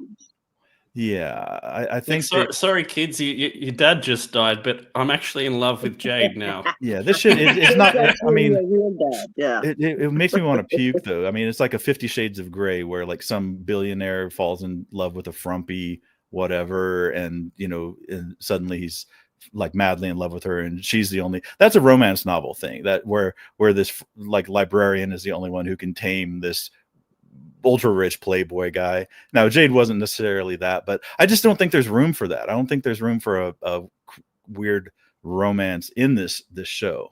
There might not be enough time for it. I mean, especially when you have only the 10 episode arc seasons, it's you don't have enough time to really dive into a lot of this deep, rich character development that a show like Lost was able to do, for instance. So, yeah, you might be right. There just might not be enough time for a romantic angle with only 2 seasons left, and then really getting into the beginning of the end now. And I think maybe that's a big reason why we didn't see this whole, I think a lot of people were expecting a Kenny, Mari, and Christy love triangle to develop after how season 2 ended. And they didn't even entertain it. They didn't even people are trying to project. That's one thing I love about From. They do a really good job of avoiding those commonly overused tropes where I could totally understand why people thought there was going to be a love triangle there. I mean, how many times have we seen that exact freaking trope play out on so many different shows? But this is why I love From. They tend to avoid those commonly used tropes that are just way overused, like the whole Henry being an abusive father kind of thing, with there being no evidence of that being the case. So I love how From avoids those commonly used, way outdone and outdated tropes. Chat's funny, man. There's been multiple comments. Chat's fucking great. Get cucked, yeah. Jim. Get cucked, Jim. Sucks to be you, bro. See, this is my hot take, though, man. I think I'm wondering if taking Jim out was almost a mistake for the show, because I think he did have a role to play, and I guess deleting him from the thing. They might have. I still believe that the writers know what they're doing, and I guess if you have to take somebody out, Jim is one of those that it's gonna have wide-ranging effects, though. So we'll see. Yeah, I'm not even gonna laugh at that. It's just like whatever. I'm sorry, that one just got me. That one got me. That's good. For many generations. I'll ask you guys. What do you think about? Sorry, go ahead. What do you think about Marielle? She's seems super sus to me. Like the other two are struggling and keeping it together somehow. She flat dead. She flat out. Weird. No, she's feeling the same thing that Randall did. When Randall told Jim, "We're not going to get out of here," she said, "I don't think we're going to get any of us." Yeah. So point. I think they know something, man. I think she's just holding it together better. Yeah. You don't reckon there's something untoward going on with her? I mean, there could be, I suppose, but I don't know. I feel like, especially someone like Mari, who's been through what she's been through, the addiction, the withdrawal. She's. I imagine she's probably much better suited to deal with something like this whole cicada psychological trauma that they're all going through, just giving her personal life and her personal experiences. She's just probably built a little stronger internally for something like that. So maybe Mari's just handling it a little bit better than the rest. But is she hiding something? I don't know. I don't think so, man. I liked her scene with Randall where he when she stopped him from killing himself or hurting himself badly, and she just, I mean, because she's always been professional. She's always been, like very clinical and very understanding, of course, even when Randall was combative. But she realized, I mean, when he was falling apart like that, that's when she gave him the hug. And I don't think there was anything deeper than that. And I'm not seeing a triangle or anything else like that. But that is two That's people already popping up too. The Marielle Randall love connection has been popping up in the chat. I've been seeing. Yeah. Oh my God. But she's I think she realized, I mean, there's a point that hug was probably every bit as much for her as it was for Randall. Honestly, I'm guessing, because I think she's in over her head too. And really right now, the only three people that understand those people's experience are Randall, Mari, and Julie. And they need to get together and put their heads together and kind of try to hash it out. Because I don't think as much difficulty as people are going to have understanding the soulbound Jade and Tabitha, they're going to have every bit as much trouble understanding what these guys went through, and having Boyd give the townsfolk the cliff notes about what happened. Well, yeah, the cicadas went inside them. They became, it's not the same as hashing it out among people who have had similar experiences. It's like a PTSD therapy session almost. Yeah, that shared trauma that they have in common, much like soldiers go through, where you have soldiers that have both been to war. They have that kind of shared trauma experience, and I do kind of sense a similar vibe going through here. Where I mean, I don't think it's really a romantic thing that's going on either. I mean, I can understand why some people might think that, because again, that's kind of just where your brain kind of naturally wants to go when you see two people connect sometimes, I guess. Mm-hmm. But I think it was more along the lines of they're kind of connecting on their shared trauma. They've both been through the same thing. Marielle knows what Randall's going through, and she sees him in pain here. She sees him in so much pain that he's willing to freaking defib his damn brain just to get these cicadas out of his head. So I kind of wanted him to do it, honestly. Ooh, which tells me that Julie or not Christy might not be long for the world. Because imagine. Okay, so Jade and Tabitha have a shared experience. Well, we did get those interesting foreshadowing all throughout season 3 of Christy saying to Kenny, if something ever happens to me, don't worry, you still have Boyd. And a lot of us thought Christy was going to be a goner. Yeah, and Jim was the odd man out. It was Jade and Tabitha. Jim was the odd man out because of the shared experience between Jade and Tabby. And now we've got Christy and Mari and Randall. And Christy, no matter how much she wants to be, she's going to be the odd man out because she doesn't have that. Yeah. Yeah, that is a similar kind of situation. Like you said, they do have that shared experience between those three, and Christy doesn't know what they're going through. She has no idea what Julie, what Randall and Mari are going through, are experiencing. So no, it's an interesting parallel, if nothing else, for sure. Awesome stuff. Awesome. Yeah, Jim was fine. Jim was finally mentally healthy, so it was time for him to go. It's harder to manipulate and traumatize him, and that's a good point, Unicorn One. And there were a lot of people pointing that out, that and this is like you said earlier, Ravener. It's the Rainey's thing. The Rainey's kind of the Rainey's dilemma, where you start to see these characters that have been kind of flawed and making mistakes. All of a sudden, you start to see them making leaps and bounds in terms of good character development. You see them growing and evolving as characters. Oftentimes even, that can be an indication that character is not long for the world, that we are seeing this character's storyline come to a close because they are finally evolving, and then boom, they kind of get written off or killed off. So it's unfortunate. As soon as Jim kind of was finally coming to terms with what Tabitha needed, with how he should be kind of approaching his family, and how he shouldn't be kind of holding on so hard to control every little thing and just be there for them. As soon as he realizes that, boom, they off him. It sucks. Again, I liked Jim. I wasn't a Jim hater. I thought Jim was an interesting character. And solving the musical note, like the 12-note scale thing, that definitely put him firmly in the category of people that are making active strides towards solving the dilemma. They did make some that was another it's kind of a suspension of disbelief leap. The Fatima fully explaining just through exposition the deal and the creation of the monsters. That was the other thing in the Peach truck when they were in that scene. That scene started bugging me early on because poor Jim, Now he didn't just have one person telling him, you don't understand, and this is important, you don't understand. And you got two crazy people insisting that this gibberish is important, and he didn't have a comeback. There's nothing, but he came up with the musical note thing, and then Tabitha very conveniently, and again, I'm going to forgive it, and it's not a criticism, but just a observation. But she was like, well, maybe we need to go. It happened by the tree. Maybe we need to be by the tree to play the notes. Well, okay. Well, that's kind of a leap. That's kind of a stretch, but it served the plot. And, and the thing is, how would I have had it? There's a lot of things that they give us the convenient explanation, and you're like, hey, that's a convenient explanation. Well, they have to do that because they can't show, like they could have showed Boyd capturing the monster, or they could have showed all these things and all the failed attempts, and then establish that it was a failed attempt, or just say that, oh, this ain't going to work and we'll do it this way. They have to do it to save a bunch of time, because ultimately we wouldn't have been served by seeing failed attempts. What if we play it in the church? What if we play it in the wherever? No, just say it and do it. And for me, that worked, and I kind of almost appreciated it, because the screenwriters were up against the clock too. They had to fit a lot of shit in there in one episode to wrap up this season.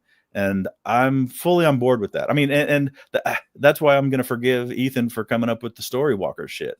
Because if they try to tell that story in a longer form, or they try to establish those canon, that rules of the world in a way where we discovered it organically or whatever, it would have taken way too long, and it would have been a little way too easy to misinterpret. Just having some little kid say, you're a story walker and you can go back in time, but you can't change the things that already until it's already happened, that kind of stuff.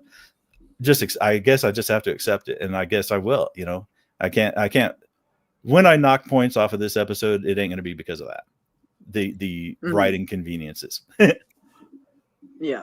No, it's not. It's understandable. I mean, some things, like you said, you wish there was some more time to develop some things a little bit cleaner, a little bit more organically. And again, this is why it sucks that TV, the format of TV has shortened so much over the years, where we went from, just not even 10 years ago, getting 20, 25 episode seasons and having them coming out every single year like clockwork. We never had this year and a half wait in between seasons back then, and we were getting more episodes, not less.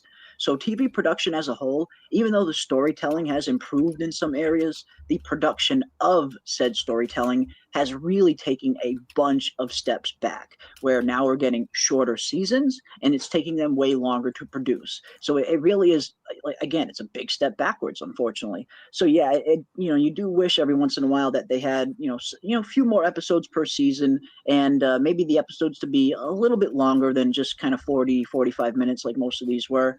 And that would maybe give them a little bit of that extra kind of time to develop some of these things a little bit further, maybe organically lay out some of the rules and regulations, as opposed to just kind of throwing down some exposition real quick without actually showing us. I can definitely understand that.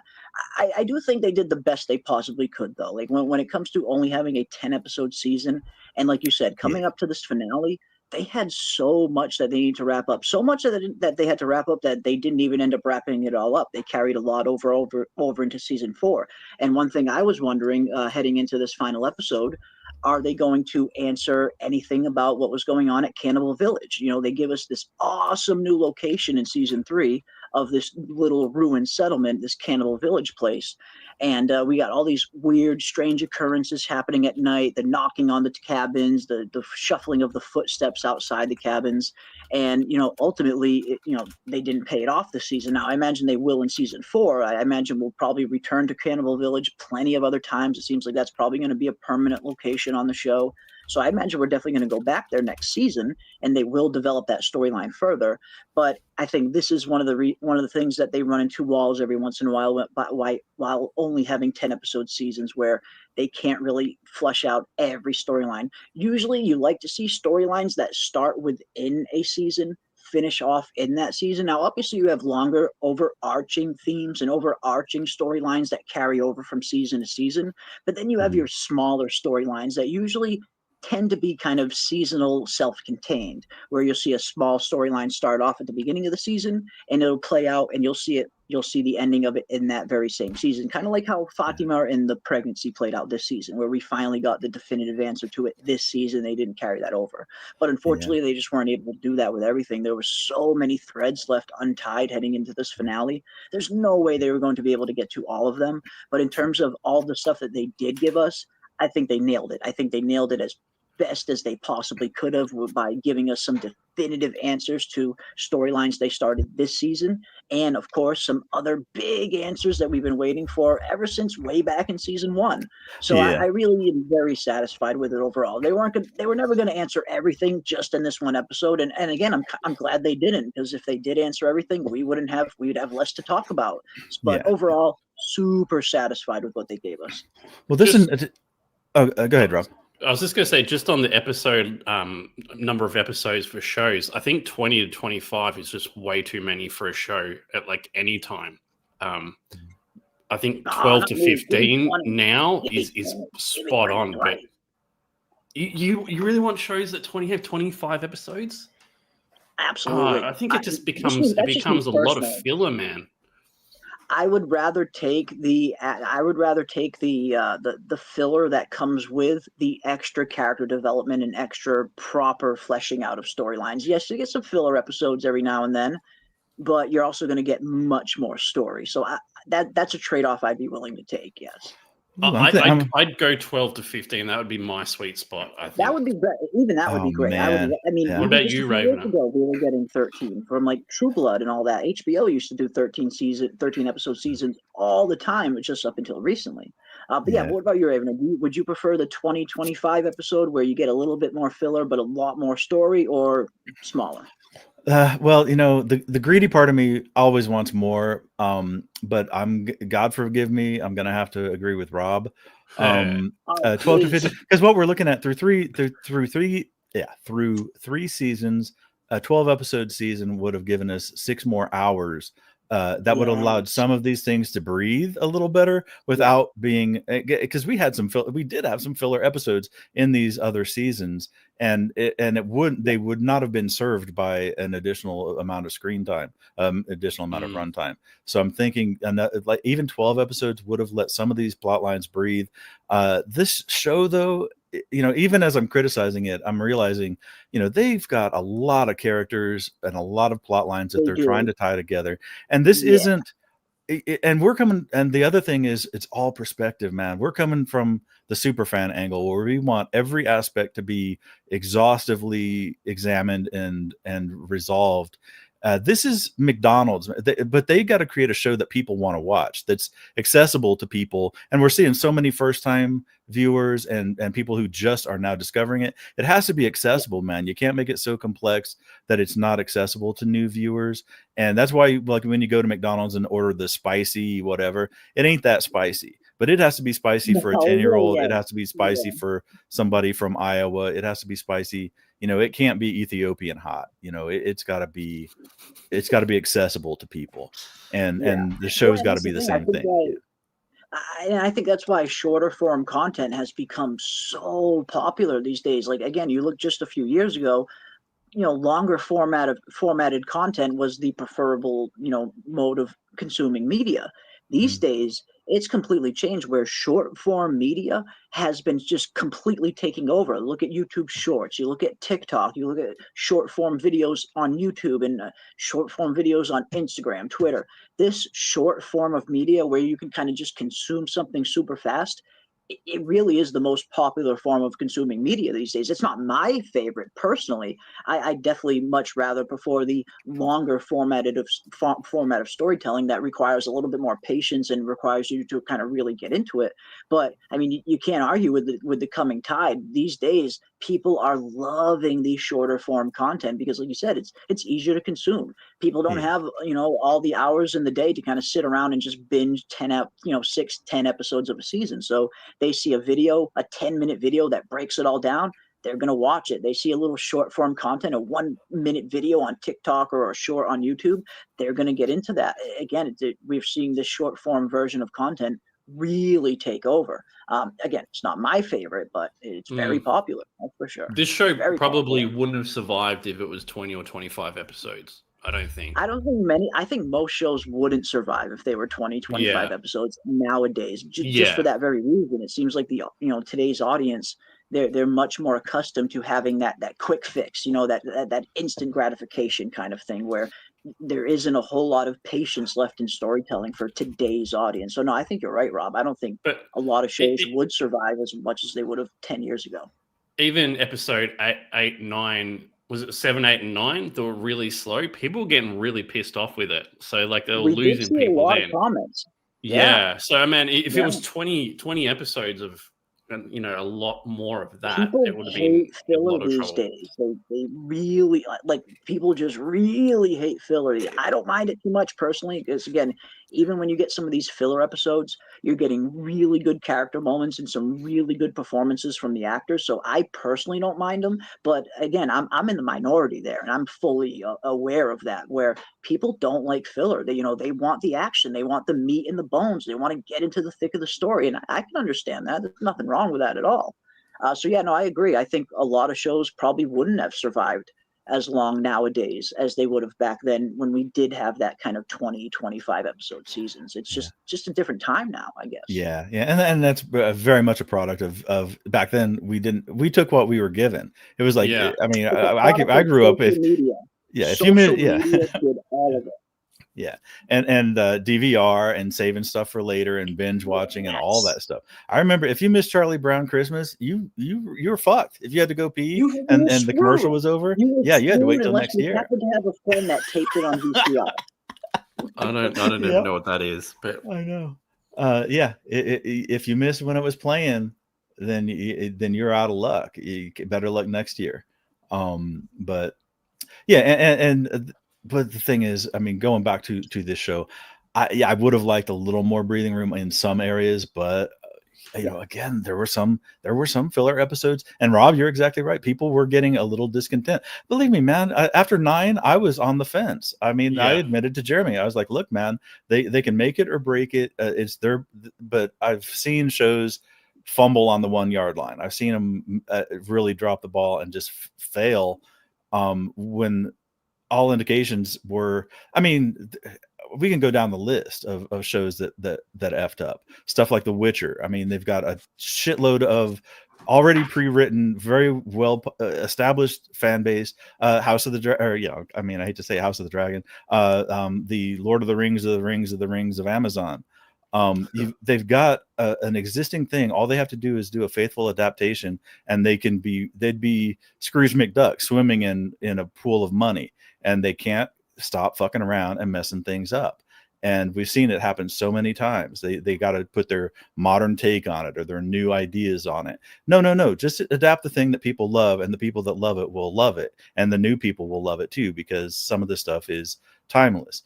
In this one, I think I'm still happy with it though. It's a TV show, one of the better ones out there. We've talked again and again how it's such an easy recommendation because it is accessible to new people, and you don't have to be a genius. You don't have to be, and I'm not going to say that people are dumb or, act like I'm so much better or whatever, but people will not, if you're not as into it as we are, it's still accessible to you. If you're into it deeper than I am. I mean, there's people that dive so deep into these theories and stuff that it's inaccessible to me. And I just, okay, well, I don't know what it means. I don't understand what you're going for. But they're enjoying doing it. So that's fine too. So there's people that are deeper, and then there's people that are shallower than I am, how I consume this. I've always said I've liked the monster part. I've liked the scary part. I've liked the jump scares and the survival horror. Other people love unraveling the mystery side of it and trying to figure out. I mean, this must have been catnip for the people that were really invested in the Jade and Tabitha storyline. For me, I'm just shy of those people that fast forward through the Tabitha dialogues. So I don't know, man. This really does provide. I think that's the strength of this show, though, because it does. No matter what level you're at, it provides a good quality show to you. So anyway, I don't even know where I'm going with that. No, it does. It does. Again, I mean, we can always nitpick little things here and there. I mean, no story is ever 100% tailor-made perfect for everybody that watches it. That's just the nature of the beast. But in terms of like what they've been doing over these first 3 seasons, especially how strong this season 3 finale ended, yeah, they're doing something a lot better than 90% of the shows I've seen over the last 5, 10 years or so. I can honestly say that, at least for me personally. I know everybody has their own preferences, but for me personally, this is definitely one of the best shows I've seen in the last, again, 5, 10 years or so. They really are doing something interesting. And it's not just the mystery angle for me. I love the mystery, but I really love what they're doing with these human elements. Seeing these, just the individual journeys that these characters are going on, the trials that they get put through, the trauma they have to deal with, the fear they have to overcome, the isolation they have to overcome. This show really is, and I kind of say it all the time, but this show is a very keen insight into just the basic human condition and how everyday humans operate. Where, yes, they might be thrown into these supernatural and fantastical situations, but at the end of the day, the structure of these situations that they're in is no different from the same choices people face every single day to conquer fear, to learn how to be a leader, to learn how to deal with trauma, stuff like this. These are everyday problems that everybody deals with. This is why I love this show so much, because it gives you everything. It gives you that fantastical supernatural element that a lot of us really crave with the mystery. But for me, it really gives us that good human drama element where you're seeing just really good, very well written characters. And you get to see these layers peeled back on these characters a little bit more each season. So that's why, again, just overall, everything that encompasses the show, phenomenal. I love what they're doing. And heading into season 4, I'm probably more excited heading into season 4 than I have been heading into any other season, just based on how this episode ended. Cannot wait to see where season 4 goes. We're kind of burying the lead. What about Sarah? Sarah is a badass. And again, there's actually been some interesting debates popping up in my comment section where it's been a little, not split down the middle. It seems like the majority of people are very much impressed with Sarah and supporting Sarah. But I've also seen some comments that are kind of calling Sarah out for being savage for what she did to Elgin. And people are kind of, trying to stick up for Elgin, saying that he was innocent, that he was manipulated here, just like Sarah was. And I could kind of understand that angle. I mean, Elgin was... he was stupid. He was very very easily manipulated, very gullible. But yeah, when you look at his situation, it's super similar to the situation Sarah went through. And here we are all these seasons later, and most of us have gotten to the point where if we haven't forgiven Sarah, we're at least at the point where, Sarah has become accepted, kind of thing. She's not the pariah that she used to be, at least not for most people. I can't speak for everybody, obviously. But I love this scene. I feel like this was her stepping into the role that she was meant to play. Sarah's been on a pretty interesting, and we talked about this in the Discord right after the watch party, but Sarah's been kind of going on a pretty interesting redemption arc up until this point, where she's been trying to figure out what's her role in this town. How does she fit in? Can she get these people to ever trust her? Can she get them to ever like her? How does she fit in? Because she does feel like that outsider. And I feel like in this episode, in this scene, she was finally embracing her role. And her role is to be the fucking badass that is not afraid to get her hands dirty to keep others from doing it. Because I feel like the whole reason she did this to Elgin, wasn't to get the information where Fatima was. I feel like that was part of it. Yeah. But I feel like the main reason Sarah did this was to protect Boyd's soul. I feel like that was her major motivation for doing this. She knew Boyd was going to have to go very far. Boyd's not going to be willing to go as far as he needs to do this. He's a good man with a good soul.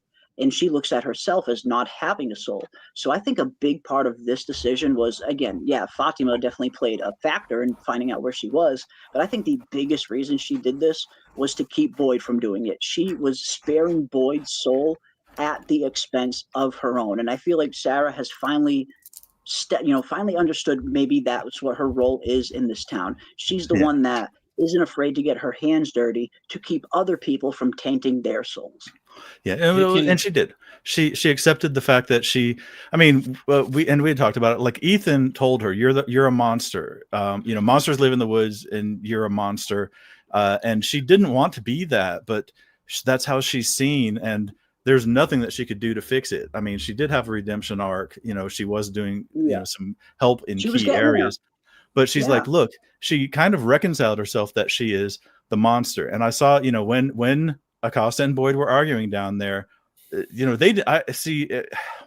On my initial watching, I didn't see how that happened, but she just kind of slipped into the background and went up. She realized what she needed to do, and she understood that Boyd and Acosta were arguing, and she was like, okay, I am the only one. I am the monster, so I have to do the monstrous thing. And I loved, everybody loved the badass Sarah. They love that she's taking care of business. They love the cold reptilian nature of it and everything like that. And that's what I took away at first too. But this scene, when she turned around, that was the thing. I keyed in on the scene after it was all done. Boyd runs up and they burst in, and she turns around. I didn't pick up her being some heartless, cold assassin murder. No. She heard that she was pained by the thing she had to do. She was the only one to do it that could do it. But her face and the way she said it, because it wasn't like, she didn't say it glibly, like, she's in the root cellar or whatever. This wasn't something she was proud of doing or wanted to do. It was something she just knew she had to do to save Boyd. And I almost love that even more. I love the fact that she's still a person. She's not some cold-hearted, Terminator now. She's still that girl. And I love the way she explained it to Elgin, because every bit of her dialogue with Elgin leading up to that point was giving Elgin the idea that she was his advocate, that she was going to get him out of this some way, or at least be able to explain to the others why he couldn't tell. And it was never going that way. She was always, that was the coldest part of it, of all, is that her dialogue with Elgin leading up to that made him think that she was on his side and that he was going to get out of it some way. But that was never the case. That was the cold part. When she started talking about Boyd's a good man, and I've already given this place my soul, then it got cold. But I love the fact that she's still, even now, even after this, and this is a beautiful thing to talk about for season 4. Where does everybody go from here? Where we love talking about what happened and where they're at, but the beautiful thing about From, and they've done it year after year and episode after episode, they'll cut off and then leave a lot of stuff undefined. And there's a lot. Where do we go from here with all of these characters? And Sarah's going to be front and center of okay, this is great, awesome scene, beautiful, wonderful. But guess what? What happens when the sun rises tomorrow? Who's Sarah? Who is Sarah tomorrow? And how does everybody respond to Sarah tomorrow? That's going to be an awesome question to explore. And Elgin, how are they going to respond to Elgin as well? I mean, because I imagine this is going to come out where they all know Elgin was, yes, he was manipulated by this kimono creature, but so was Sarah. Sarah was manipulated by these voices, and she became the town pariah. Everybody in town hated her or was afraid of her. So yeah, just in the very kind of basic interdynamic workings of the town, the everyday workings of the town. How is that structure going to look like? How is Sarah going to be viewed that she did this? How is Elgin going to be viewed that he did what he did? How is Fatima going to be viewed that now that she gave birth to a freaking monster Smiley? Just the basic interdynamics of the town are going to be interesting to see how the general town reacts to some of these big events, or how much they even end up finding out. Will the rest of the town, the general town, even find out about Fatima giving birth to Smiley? I don't know. Well, will they even find out that Sarah took out Elgin's eye? That one is probably going to be harder to hide. Elgin's, again, it's going to be interesting to see how these characters are perceived going forward by the rest of the town. Yeah. But what about I've seen you, Rob? Blue Guns and Roses say that one thing that I don't feel it's getting glossed over, but it might be getting glossed over, is that everybody involved in Colony House is complicit in what's happening to Elgin, so they're all going to have some splaining to do. That's a good point. Yeah, Donna, all of them, absolutely. Yeah, I think Sarah can get away with a lot because she's quite attractive. If she was not attractive, she probably wouldn't get away with it as easily. Well, what do you think about her doing this to Elgin? Do you think that this is how do you see Sarah going forward? Do you think that this was, again, was it her kind of just doing it so to spare Boyd from doing it, or is this a darker side of Sarah? No, I think she did it to spare Boyd from it. I think it's not too late for Boyd's soul. I think what she did would have been too far. That's a good They were question. going to How's put her in Boyd the gonna box, get looked man. at, Boyd? No, they're not going to put her in the box. Absolutely. I mean, I wouldn't be surprised if there's maybe a character or two calling for her to be in the box. Because there was, I mean, there was a few people in my comment section saying Sarah needs to get put in the box, and that's totally fine if that's your position. Nothing wrong with thinking that. But no, I don't think that's going to happen. I think Boyd will probably protect her if that even does arise. But Boyd's another interesting one as well. Like, how is Boyd going to be perceived in season 4 going forward? Like you guys, like you mentioned earlier, Rave, he's already kind of people are already losing their faith in him. They're already kind of second guessing whether or not Boyd is the boy that they remember from season 1 and 2. If this gets out, if it gets out that Boyd tortured Elgin, I mean, that is not going to help his standing in this town any more than he's already kind of in. So, yeah, the interdynamics of this town going into season 4 and how the rest of everybody is going to react to some of these events, given on how much everybody finds out. And I guess that is really predicated on Elgin. Does he kind of stay quiet about what happened, or does he blab and tell everybody that I got tortured by Boyd and then Sarah took out my eye? It could cause quite a stir.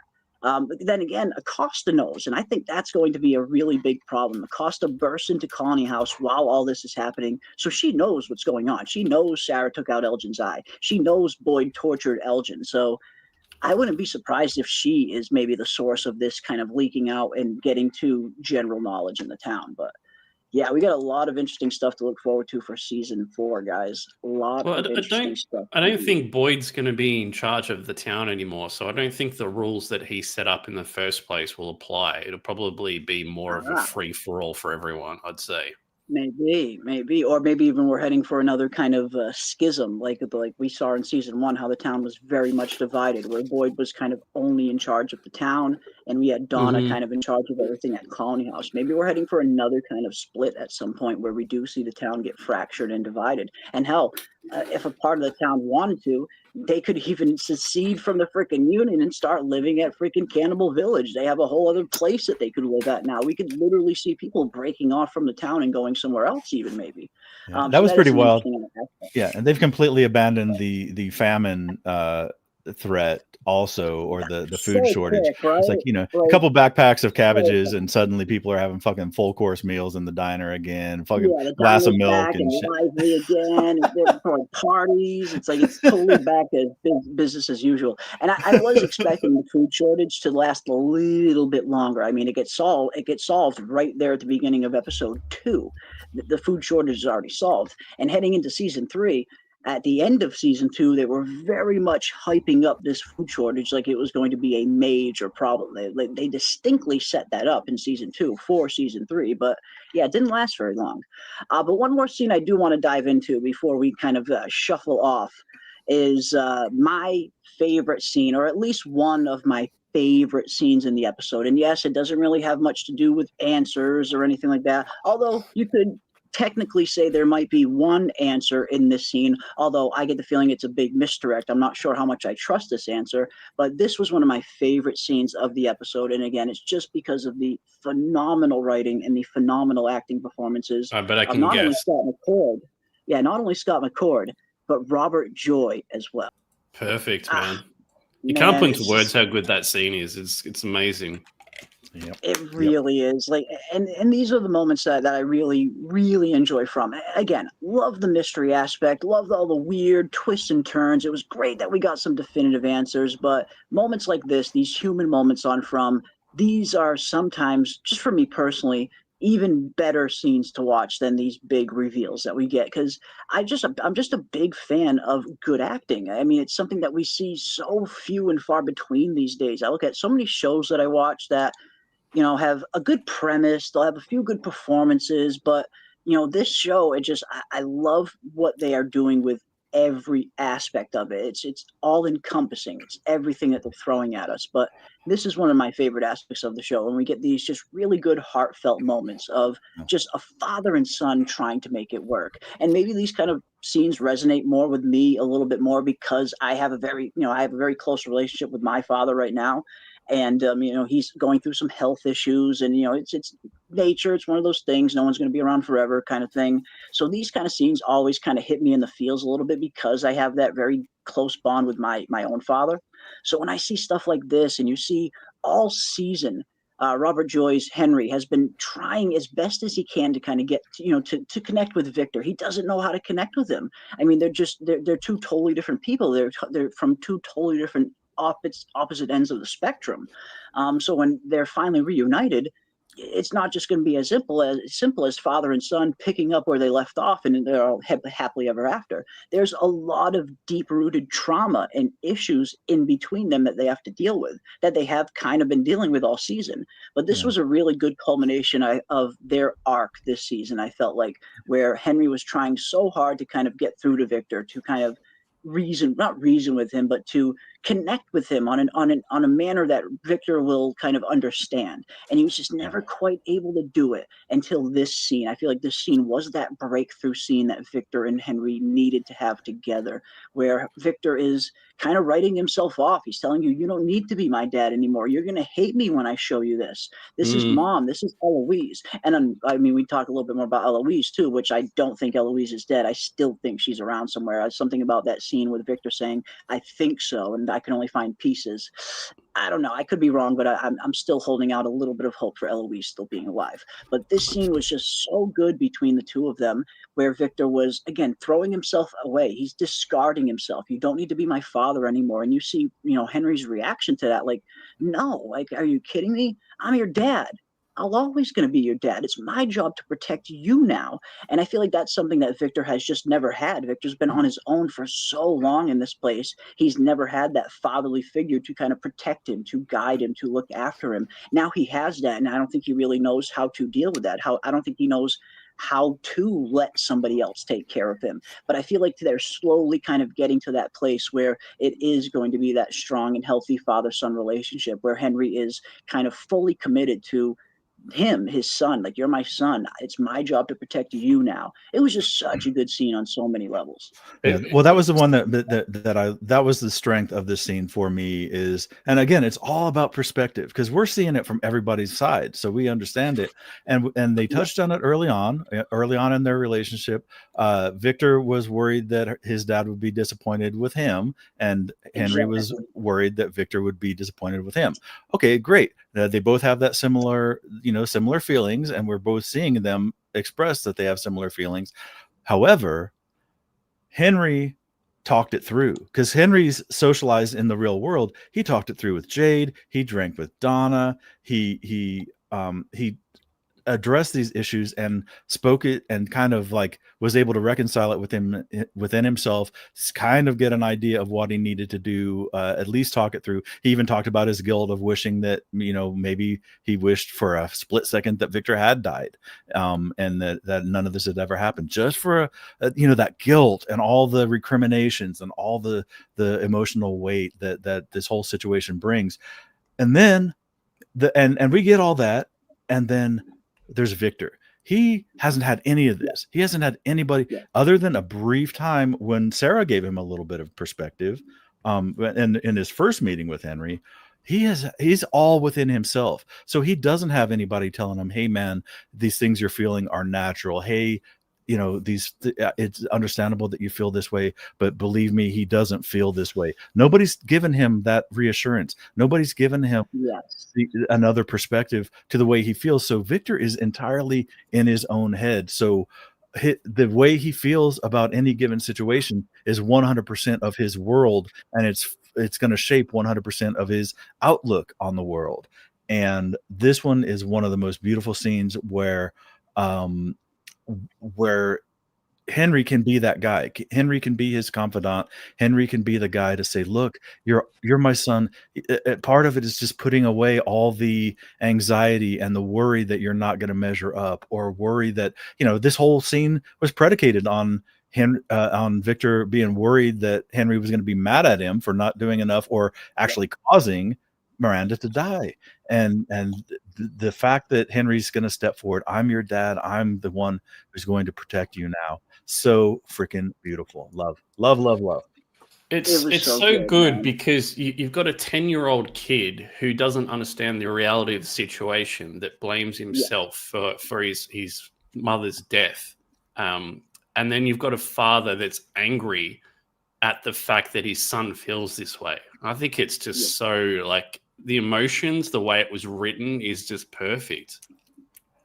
Like, It is. he's a 50-year-old man, but he's a kid.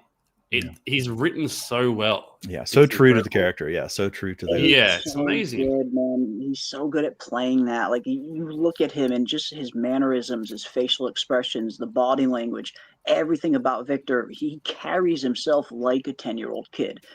So again, this is why I think Scott McCord is, in my opinion, the strongest actor on the show. I think Harold Perrineau is right there with him. Obviously, Harold Perrineau is freaking phenomenal in every scene that he puts forth. But I think playing a character like Victor is a little bit harder than playing a character like Boyd. There's a little bit more nuance, a little bit more levels to playing this Victor character in terms of getting into that mindset and being able to kind of portray the physical aspect of it as well. So for me, this is why I think Scott McCord is, again, the strongest actor on the show, just in terms of pure acting performance. But one thing I also wanted to talk about that I was wondering about this episode, not this episode, but this scene, which Hollywood Pineapple kind of reminded me of. I saw a comment there about mentioning something about Eloise, that Victor believes that is Eloise. Now, this was an interesting thing because apparently this indicates to us as the audience that Victor has never returned to his mother's grave, not once. Because just up until season 2, he didn't even remember Eloise even existed. So obviously he has not been to this grave since she died, probably. I don't think he's ever been here since, because obviously he would have gotten up here and he would have seen Eloise's grave, and maybe that would have brought back the memory that, oh shit, I had a sister. So that was one thing I found kind of interesting in this scene. It seems like Victor has never even returned to his mother's grave once, because again, he only just found out Eloise even existed when he sees the drawings in season 2 in the trunk. So that was a very interesting aspect I thought here, is like, man, he's just the trauma he must have been going through. The fact that he never even attempted to kind of revisit his mother's grave, which probably would have brought back the memory of his sister, was a very interesting aspect to this scene, I thought. But yeah, phenomenal. One of my favorite scenes of the finale, and one of my favorite performers of season 3. I feel like Victor's been one of the MVPs this season in terms of just pure acting performance. And Yeah. it's going to be interesting to see where he and Henry go from here, because it's been so awkward for them two all season, where they were kind of in that awkward stage of feeling each other out. They don't quite know each other. They're not quite sure how to approach each other, how to handle one another. But now that they had this kind of breakthrough scene, it's going to be interesting to see how their relationship kind of evolves going forward. I really hope Henry isn't on the chopping block, but I have a feeling he is. But you're right, though. Like, Harold Perrineau's playing Boyd and Scott McCord's playing a 10-year-old boy. I mean, it's different, completely yes. different. He's killing it. He's done such a good job. Indeed. And yes, as Faith and Repentance points out, Boyd's shakes are getting worse. So yes, the Parkinson's has come back, unfortunately. And a lot of us were wondering if the Parkinson's was ever going to come back after Boyd got rid of the worms. And it took a little while, but yes, the shaking is back. We saw a little indication of it at the very beginning of season 3, when Boyd is going to put on the bandage on his arm after getting shot by what's his name there at the end of season 2. He's kind of shaking and he can't really get the bandage on using only one hand, so he has to tie it all the way around his torso just to kind of give himself leverage. And then later on in that same episode, we go to see him pour a drink with Father Cautry's alcohol, and his hand is shaking like a freaking leaf, like a dog shitting bones, as my dad would say. So yeah, it looks like the Parkinson's is back, and that's something Boyd's going to have to deal with. And that's another reason why I really enjoyed that scene between Boyd and Kenny in episode 9. That was probably one of my favorite scenes of episode 9. I love the relationship between Boyd and Kenny. I feel like it's a way better father-son relationship than Boyd has with Ellis. I mean, I know Ellis is his real son, but I feel like Kenny is a way better son to Boyd than Ellis could ever be, in terms of like just the attributes and the aspects you look for in a loyal son. Kenny has all of them in spades, where Ellis doesn't really have all of them at times. So I love that performance as well, seeing how far Boyd and Kenny have come, and just seeing how far Kenny has come. We were talking about a little bit about this last night in terms of which character in season 3, like which character's performance did you like the most in season 3? And I always want to say a character like Victor or Jade or Boyd because they're my favorite characters. I love the actors, I love the performers. But Kenny for me was a huge standout in season 3, and I know you kind of felt similar, Ravener, in terms of just the phenomenal performance Ricky He put on in season 3 and how far Kenny has come as a character. Loved him this season. Yeah, it kind of bummed me out that he was kind of in the background in this one. But there have been episodes where Boyd was like the not necessarily a background character, but just like a transition character to the background, make things to put things in, to be there to make something happen. And Kenny was kind of in the background in this one, but overall, like when Ricky He was in the forefront, like when he was responding to Tian Chin's death, and the scenes afterwards, the ones with Boyd out when he was about to go down and set fire in the monster caves and stuff. Those were some super powerful scenes. It's kind of a shame that he has drifted away, but he kind of rose to he rose again when he had his interaction with his orientation meeting with Acosta. He was again a good guy, and I'm really, really happy with his character. Would I say he's the best? He's just so solid. I mean, he's one of those bedrock characters that he's never, I don't know that he'll even get awards for it, but he should. He definitely raises the level of acting of the entire production. He definitely, some of those scenes with him and Boyd, when he's acting opposite of a very strong actor as well, that sometimes I would say it saved some of these episodes, because some of those episodes would have been flops were it not for a couple of key great performances by some of the people that lifted the whole the whole mess above. I still think what's her name, Tabitha's a terrible. I don't know if the actress is bad or the character's just written bad, but I'm sick of her repeating herself every time. No has become a meme, but she says everything. I can't. I mean, it's like she gets paid by the pound, like words by the pound or whatever, so she just says the same thing over and over. The more notes she gets a more bigger cut of the. Hey, I made a mistake. I put dismiss the poll because I thought it was dismiss it for my screen. I don't know if I dismissed it for everybody, but after 270 something votes, is the man in yellow the big? Oh, okay. So it was 61-39. Now though, now's a good time to end it though, because it looks like 61% have said yes, the man in yellow is the big bad. And again, cool. I tend to think he is. Yeah, it looks like 60% to 39%. So we're missing that 1%. YouTube is playing some effery games. But no, that was an interesting outcome. It was like 50-50 for like the whole time. Like right when that poll first started, I kind of stopped looking at it after a little while. But up until I stopped looking at it, it was right around like 50-50 for a good duration. It only was a little bit towards the end that the yeses started to pull away. But no, I tend to agree with the yeses. I do think the man in yellow will most likely be the main villain.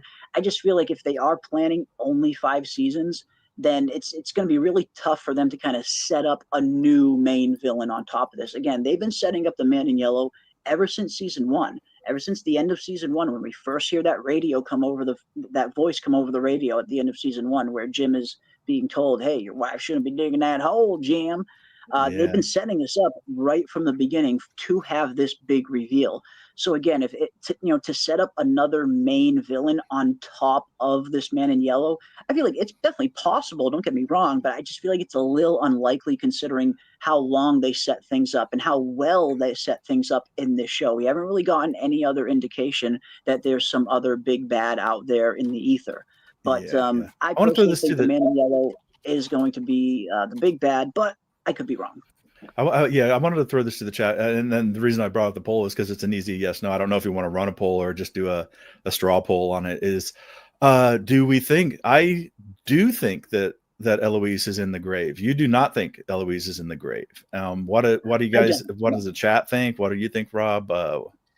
Yeah, no, I don't think so. I think she's still alive. I think Victor wouldn't know what he said. He found pieces of her, right? He wouldn't know it was an actual kid's body. I don't think. Like, what if it like the animals have gotten to it and he's just chucking bones in there? No, I think she's still alive somewhere, man. I think she's either in the caves with the monsters or she's out near Cannibal Village. Just feral out there living for 40 years. Yeah, I don't know. I mean, and we do get this. Yeah, the Eloise is not dead, and a lot of people have been pointing out the whole, she's great at hide and seek.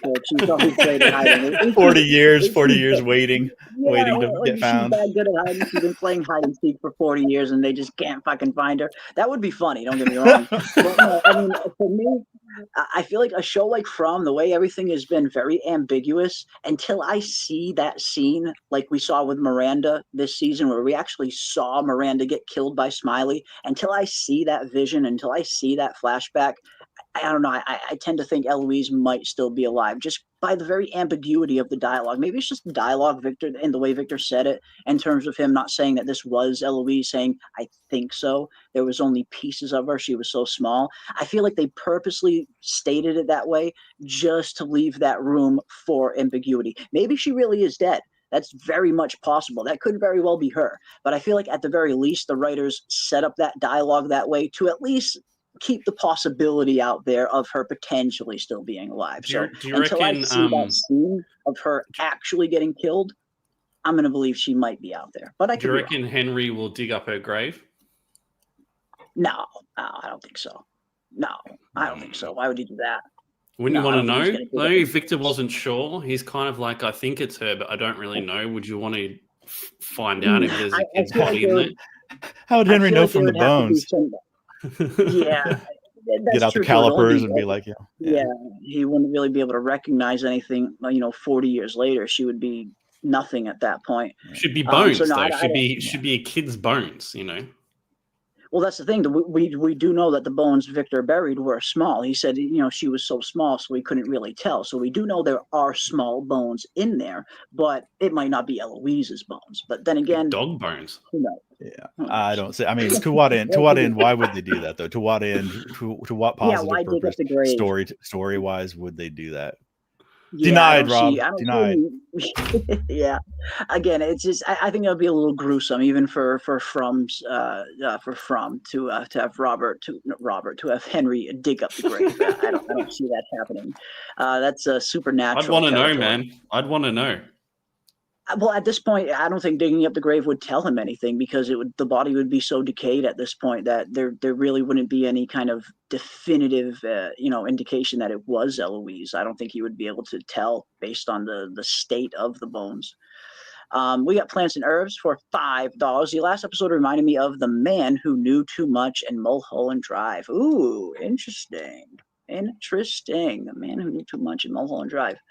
I've not seen Mulholland Drive, so I cannot speak to that a whole lot. But no, that's an interesting take. I feel like this finale, and this is one thing I love about From as a whole, they seem to be pulling a lot of inspiration from so many different stories and books and mythologies all around the world. And that's why, like, when you bring it up earlier, Ravener, that I don't think there's any one mythology or any one kind of thing that we can look to and we're just going to get all the answers to From. That's just not how they're setting this show up. But I do think they very much are pulling multiple different inspirations from multiple different stories and mythologies. And I think, like we've said this in the past, but I think that's why we see some of the Native American elements, some of the Norse mythology elements, some of these Lovecraftian elements, some of the Stephen King elements that we've seen. We're seeing a lot of different inspiration from so many different places that are kind of being thrown into one big melting pot that is From. So that's kind of what I really love about the show. They're taking a lot of good inspiration from so many good stories that came before us. And it's great to see them doing their own thing with that, and there's no kind of source material that we can read and get all the answers. Yeah, Mulholland Drive was, I mean, that was like that was a David Lynch one. So, and that was when David Lynch was hotter than hot. Naomi Watts was in it, I remember. I don't remember much about it, but yeah, a lot of those twisty remember like Memento and like that was and the Usual Suspects, the heyday of like the real mind f show movies and stuff were out around then. So what was it, 2001? Man, an entirely different world, man. The pre 9/11 world was it's just something different, man. And David Lynch storytelling is Yeah, well, David Lynch storytelling in and of itself, like it's always different. Like just his form of storytelling, his format, the way he tells stories, his mind, it just works different. It's just different than a lot of storytellers out there. That's why I love a lot of David Lynch, films and shows. That's why I love Twin Peaks. I think Twin Peaks kind of set the stage, in my opinion, for this style of storytelling. I feel like without Twin Peaks, we never get lost. We never get we never get Wayward Pines. We never get these kind of very deep, sprawling mystery box style of storytelling. This really kind of, in terms of a TV format, there were plenty of movies like this dating back as far as you can remember. But in terms of like straight up TV format, Twin Peaks is pretty much one of the first shows that really kind of pioneered the mystery box style of storytelling. So I do Never really seen it. believe that without Twin Peaks, we wouldn't have a lot of these mystery shows, or at least they wouldn't be anywhere near as good as they are, because he really set the stage for what a mystery show can be with Twin Peaks. Yeah. And that was another product of broadcast TV at the time too. I mean, you had to watch it, and there wasn't binge watching. There was, I don't even think DVR was a thing where that was water cooler. That was water cooler discussion. You talk about it at the water cooler, after the episode played on Monday or whatever. Yeah. Yeah, it's a good. I love Twin Peaks. It's a really good show. And yet, I mean, I can't believe I've never seen Mulholland Drive either. And I usually always make a point to watch everything David Lynch that comes out. So me not seeing Mulholland Drive is like a crazy anomaly that I very much am going to correct. So I promise you, Timu, I am going to go watch Mulholland Drive. And again, everybody should as well. If it's from David Lynch, I know it's going to be good. So yeah, I'm going to check out Mulholland Drive. I don't know why I've never seen that one. I can't even put a finger on it. Why I've never seen Mulholland Drive. That's very strange, very unique for me being a big Lynch fan. But yeah, I'm going to check that one out, and everybody else should too. And again, if you like this mystery style of storytelling, I would also recommend Twin Peaks. It's a phenomenal show where it really kind of sets the tone for what a sprawling mystery show can be, and it's just so freaking good. But obviously, one thing we have to ask before we kind of close on out is the ratings. One thing we always like to do before we close out is ask each and every one of you in the chat, and my awesome esteemed co-panelists as well, how do you guys rate the season finale of From on a scale from 1 to 10, with 1 being horrible and 10 being perfect? What score do you guys give the season 3 finale? Ravener, hit me. Well, here we go. Actually, 6, we're gonna have issues. Nah, man. Honestly, it was definitely short of perfection, but from where they started, it definitely recovered from the doldrums of the mid to late season, and my big concern was in this 2-part finale, the Revelations 1, Revelations 2, they were billed as revelations, and we didn't get a whole lot. There not a whole lot of meat on the bone in number 9, and I was concerned that they weren't going to do it. After watching it a couple of times in the watch parties, and then with my attention partially diverted, but then really being able to sit down and take notes for this episode, they really did stick the landing. The few things like the Ethan doing the Story Walker exposition dump, Fatima doing the history of the monsters exposition dump, a lot of these things that were handed us on a platter. I wanted to be a little harsher about it, and then I was like, you know what? But it's easy to criticize, and that's something that Boyd has seen a number of times, and he was even dealing with it when he was fighting with Acosta. I don't agree with what you're doing, but and then he says, well, what's your solution? Donna did it to Boyd, and then Acosta did it today, or in this episode with Boyd. I don't do what you're doing. And he's like, well, what would you have me do? What's your solution? And they don't have one. They don't have an answer for that. They just tell him that they don't like what he's doing. Anyway, I found myself, well, what would I have them do differently? I think they did as good as they could do. If I would have had them do something differently, I would have had them, as you mentioned, maybe sprinkle a little more revelations into episode 9. So Revelations 1 had a little more revelations. I would have cleaned up, 6, 7, 8 a little better. I would have done the whole series a little, a little differently. But this episode, man, I think they stuck the landing. They gave us a lot to chew on. They gave us definitive answers about the origins of the monsters. I mean, how can I penalize them for that? How can I strike them down for that when this is something that people have been clamoring for? They literally gave us, I mean, they went down the checklist of things that, our show, a dozen other From shows giving top 10 lists of what you need to see in season 4 or season 3. And they, went down, well, maybe we can't do this, maybe we can't do this, but they did, give us a good chunk of that checklist. The bingo card was, fairly well addressed, I would say. So I cannot give it a perfect, because there was a lot of stuff where you do suspension of disbelief and some things that were plot conveniences and contrivances that are forgivable, but they're still, pretty obvious. I'm just going to say, man, I liked it a lot. I think they did as good as they could do with what they had written themselves into in episode 10 of this season. We've got a lot to chew on in the ensuing 14 to 18 months. I'll give this a good, happy, smiley 9 out of 10 in this for this episode. Interesting. 9 out of 10. We're seeing a lot of 9s in chat. Seems like I'm seeing a ton of 9s, and I'm actually seeing a ton of 10s. We got some 9.6s, 9.5s, 9.9s. So it seems like the majority of people are really loving this episode. Although we did see a 4 and a 5, I believe, which is totally cool crazy. as well. Nothing wrong with that. Hey, if this finale didn't do it for you, there's just nothing wrong with that. If a 4 or a 4.5 is your score, that is totally cool. It's probably Suzanne, because they didn't put Sarah in the box. That 9 out of 10 because they killed Jim off. I had a feeling I'd see some of those. Someone said 9.5. They would have given it a 10 if Sarah committed 2 more murders. Pretty good. Oh shit. Okay, yeah. What about you, Rob? What do you give this 1 out of 10?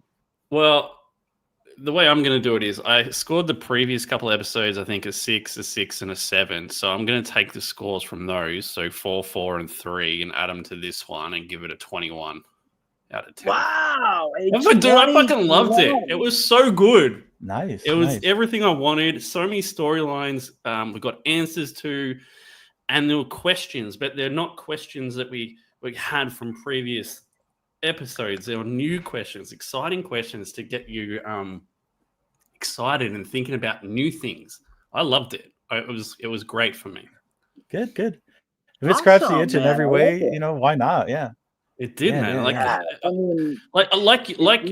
Raven was saying, I was starting to go, man, I feel like they're fumbling. I feel like they're messing this up, and this just brought it all the way back around again. Like, hell yeah, you guys, you nailed it. Maybe they had to give us crappy episodes beforehand to make this one land as hard as it did. It does kind of seem, again, like I do agree with Ravener to a certain extent in terms of maybe spreading just a few of the smaller answers out between episodes 9 and 10, but as opposed to saving them all for 10. But they did. They certainly saved the best for last, at the very least. You can definitely say that, where they gave us a ton, and I mean a ton, of definitive answers just in this one episode alone. So just in isolation, just looking at this episode as a whole in terms of the story it told, the answers it got, the phenomenal performances we got, and what they're setting up for season 4 and beyond, capped off with the phenomenal introduction of the Man in Yellow. Yeah, this was a phenomenal finale. They definitely went out with a bang. It definitely scratched the itch for me personally. So yeah, I gotta give this a solid 9 out of 10. Gotta give it at least a solid 9 out of 10. The only how do you guys get to a 10 then? If this is only a 9, how does it get to a 10? It's tough for me to give. I mean, a 10 out of 10 is perfect, and I don't think anything is ever really perfect. But the only 10s I've ever given out are season 1, episode 8 of House of the Dragon, Patty Considine's final performance. Some of the best acting I've ever seen in my life. And there's like 2, maybe 3 episodes of Game of Thrones in the early seasons that I give full-on 10s to, like season 1, episode 5, The Wolf and the Lion, Season 1, Episode 9, Baylor. Season 2, Episode 9, Blackwater. There's a few episodes that I can give like solid 10 out of 10s, but for me to get a 10, it's just I got to see everything that I'm looking for. And the only thing that took away from this finale for me were a few small nitpicks that I had. And one of them was the whole way they brought Smiley back. I mean, it's great to see Smiley, don't get me wrong, but if we remember back to season 2, Fatima got pregnant before Smiley even got killed.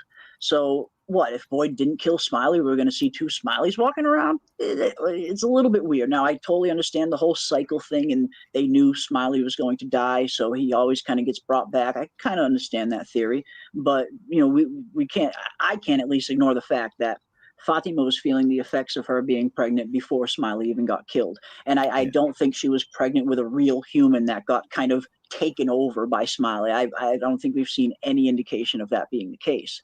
I feel like we do have. I feel like the only evidence we have is the evidence we got from Fatima of her stating, I can't get pregnant. It's impossible for me to get pregnant. Then all of a sudden she does get pregnant, which tells me that this was a supernatural pregnancy from the very start. It wasn't a human pregnancy that got turned into this. I don't think that's the case. So that's one of the small things that kind of take away just a little bit for me giving it a full-on 10.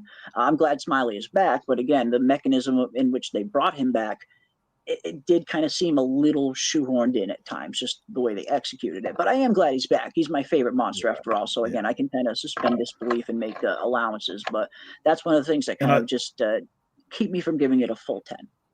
Yeah, I saw this in the chat earlier, and Jen had brought this up the other day. Do you think that Fatima being infertile was significant to the fact that something that a monster was able to grow in her? Because there were other people that were, potentially good, like fertile hosts of a real baby, where Fatima plenty of other females, that could have easily infected. Like, I didn't see enough. Barren play a part that the kimono creature kind of honed in on her because of that aspect. I mean, I suppose anything's possible, but I don't know. I just don't know how they would resolve it or how they would address it, or if it's even germane to the point of again, it's something that could be explored, but to what end story wise?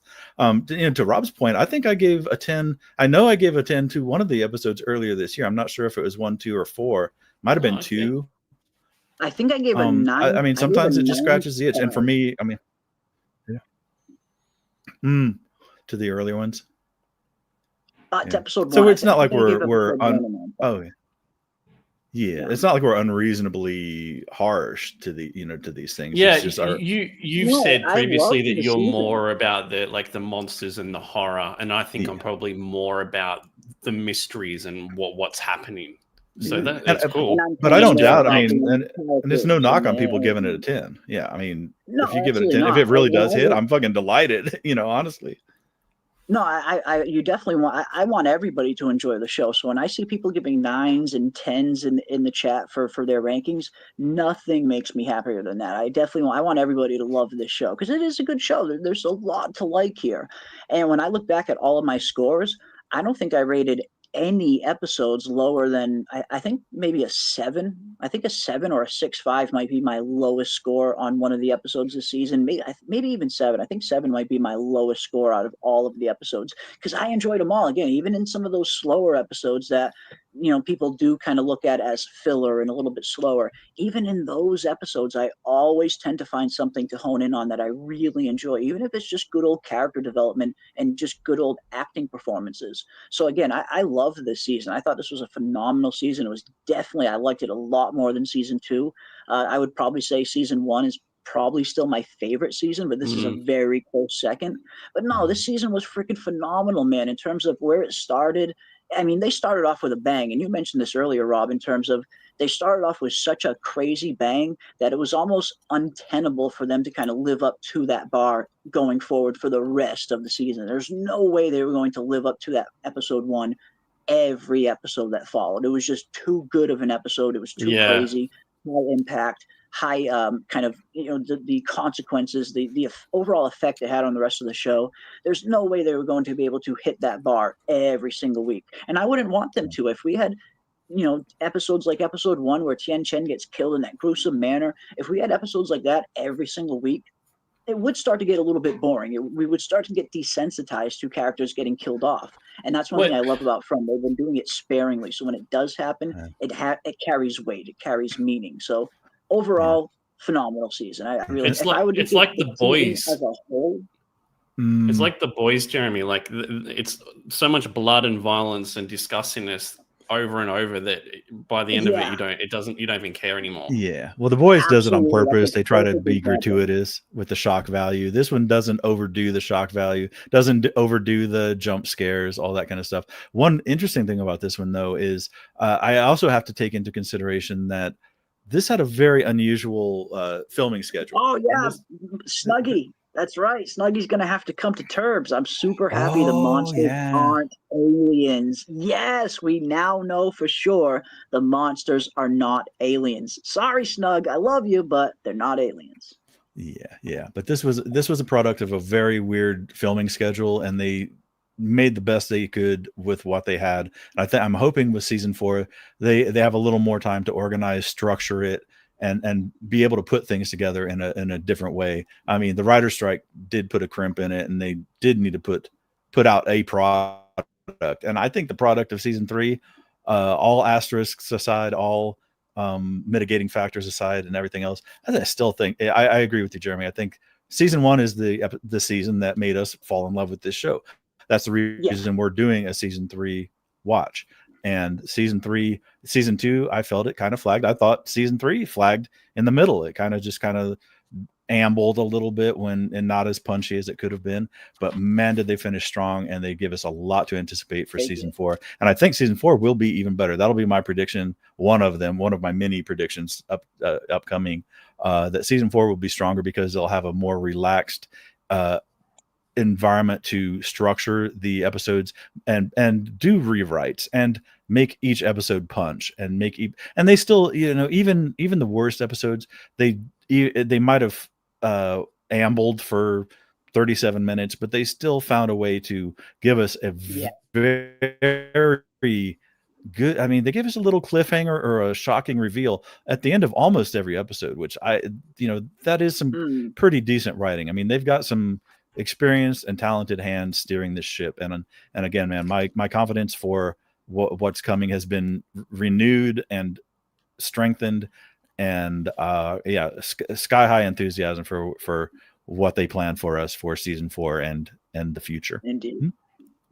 Cannot wait to see what the future has in store. Yes, we got a little bit of a long wait ahead of us, but don't worry. We will be definitely trying to keep the From torch alive as long as we possibly can. We're going to be diving into a complete rewatch starting from season 1, episode 1, starting next week. And we are going to relive this entire craziness all over again with the added benefit of having definitive real answers now. So I imagine when we do go back from season 1, episode 1 and do the rewatch, we're going to pick up on so many things that we missed the first go around that we just didn't have context to look for. This is why I love doing the rewatches once a new season comes out. You always end up finding little Easter eggs and little snippets of things that you just didn't even know to look for the first time. So I'm looking forward to that. We are definitely going to keep the From train going. As we say here, it's not over. The party is not over. We are not leaving.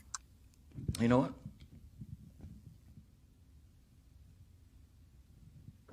I'm not leaving. I'm not leaving. I'm not fucking leaving!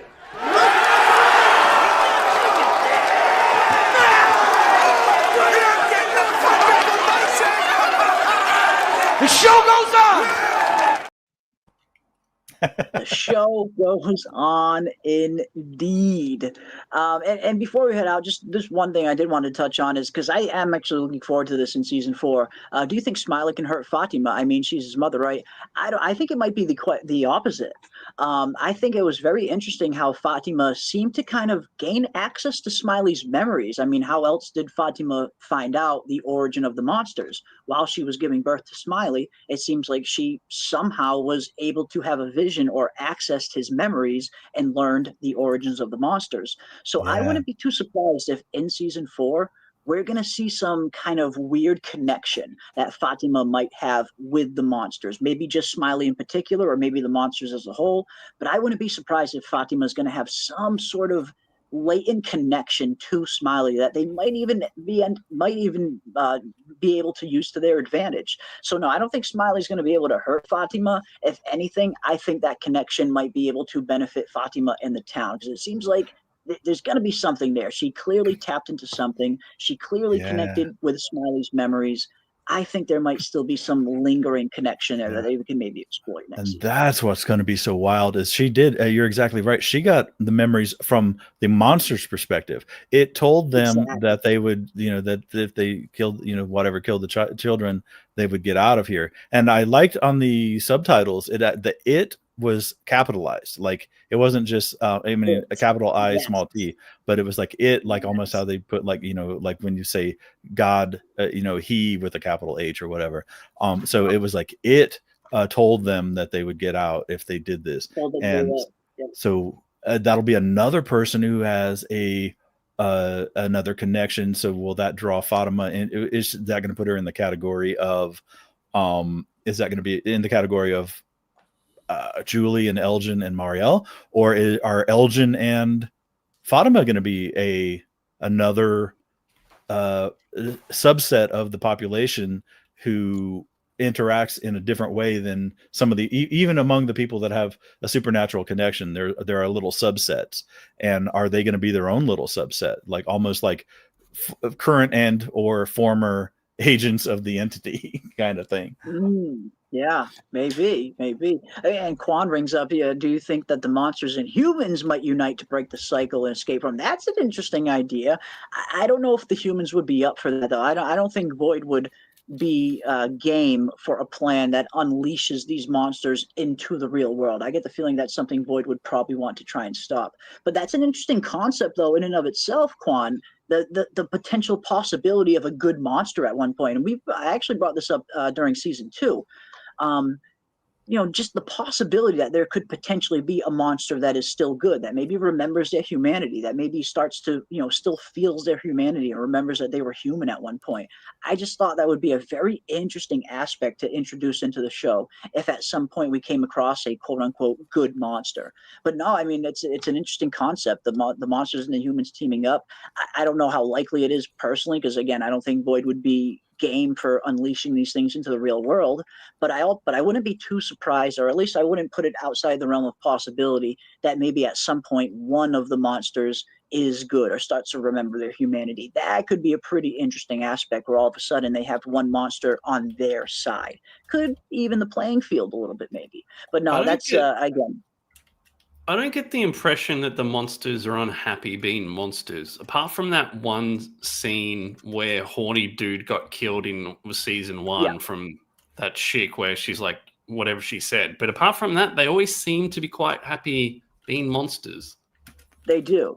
Although this actually is a little bit more likely. This I could potentially see where, if maybe the monsters didn't leave, but it broke the curse for them where they could finally end up dying. Maybe in some kind of manner they team up with the humans to achieve that end. That's a more interesting idea, Quan. That I think is a little bit more in the realm of possibility. Because again, I don't think Boyd would ever be down for unleashing these things in the real world, but potentially working together to break the curse, to break the cycle, so these monsters could finally be at rest. That's an interesting concept. I mean, that's certainly an interesting concept and a cool idea, I must say. But Smiley seemed pretty happy to be resurrected, don't you think? Oh, yeah. They do seem to be happy. Like you said, they don't seem to be, I mean, even though that Jasmine creature, Jasmine says, it wasn't my choice to be this way. She doesn't say that I'm not enjoying being this way. It definitely seems like they relish in this. Like it's kind of, they're at the point now where this curse has taken complete hold of them, where there's no humanity left. There's only the monster left. And yeah, it doesn't seem like any of them have any problem being these monsters. This is just their natural kind of form now. And this is just who they are.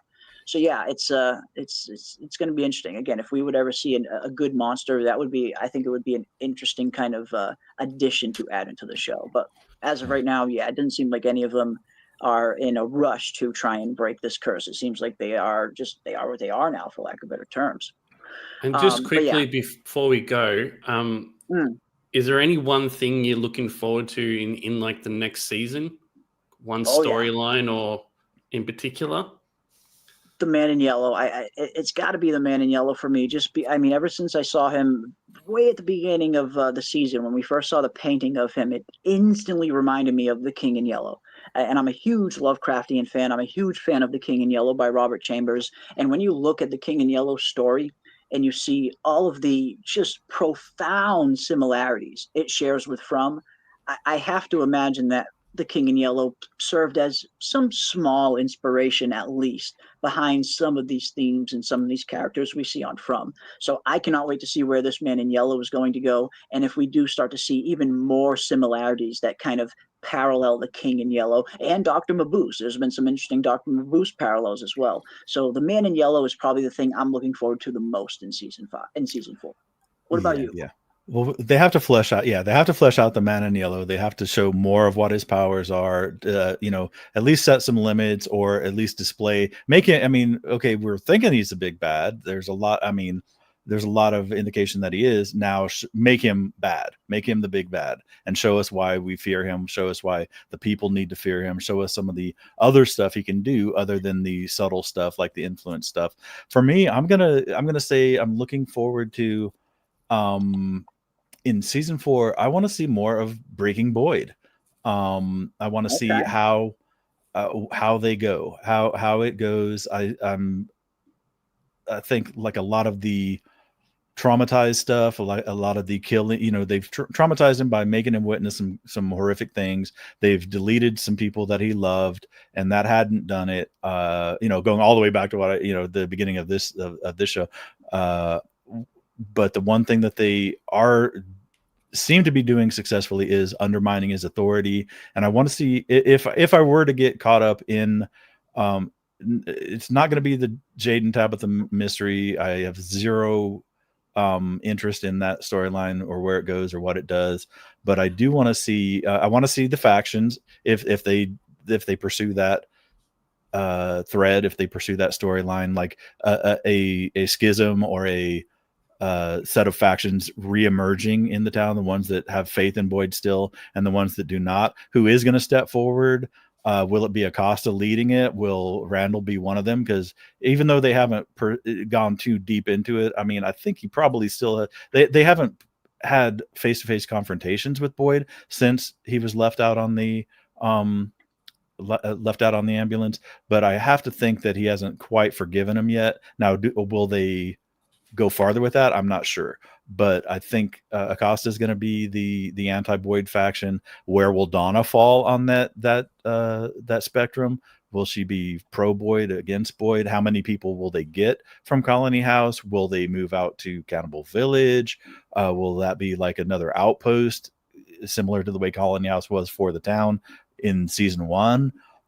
There's a lot of room, a lot of wiggle room. There's a lot of directions we can still go that haven't been explored, and I may be completely off. They may not even consider that. They may just do these little things where Boyd has encounters difficulties or failures, or he gets put in these impossible choices where no matter what he chooses, and that's been the recurring theme, is Boyd gets these impossible choices where no matter what he chooses, somebody and of varying importance, from people that he loves to just complete randos, everybody's going to have an opinion about what his choice was, but nobody is coming up with an alternative for him. And that's been a recurring theme again and again. And I think that's what I hope they see. We may or may not, they may not even care. I believe that they have a plan, like you said, for season 4 and season 5, how they want to wrap it up ultimately.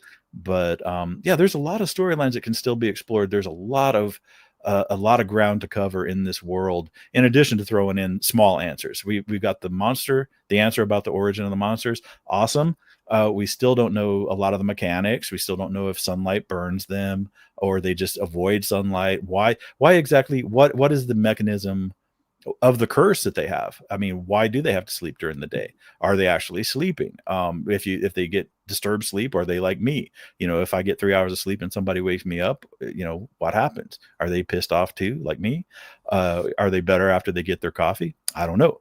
We need to know how the talismans work. There's a lot of A ground lot to of stuff cover. to still dive into, and that's why I'm glad they didn't answer everything. There's still a lot of stuff to there's still a lot of mystery left on the branch.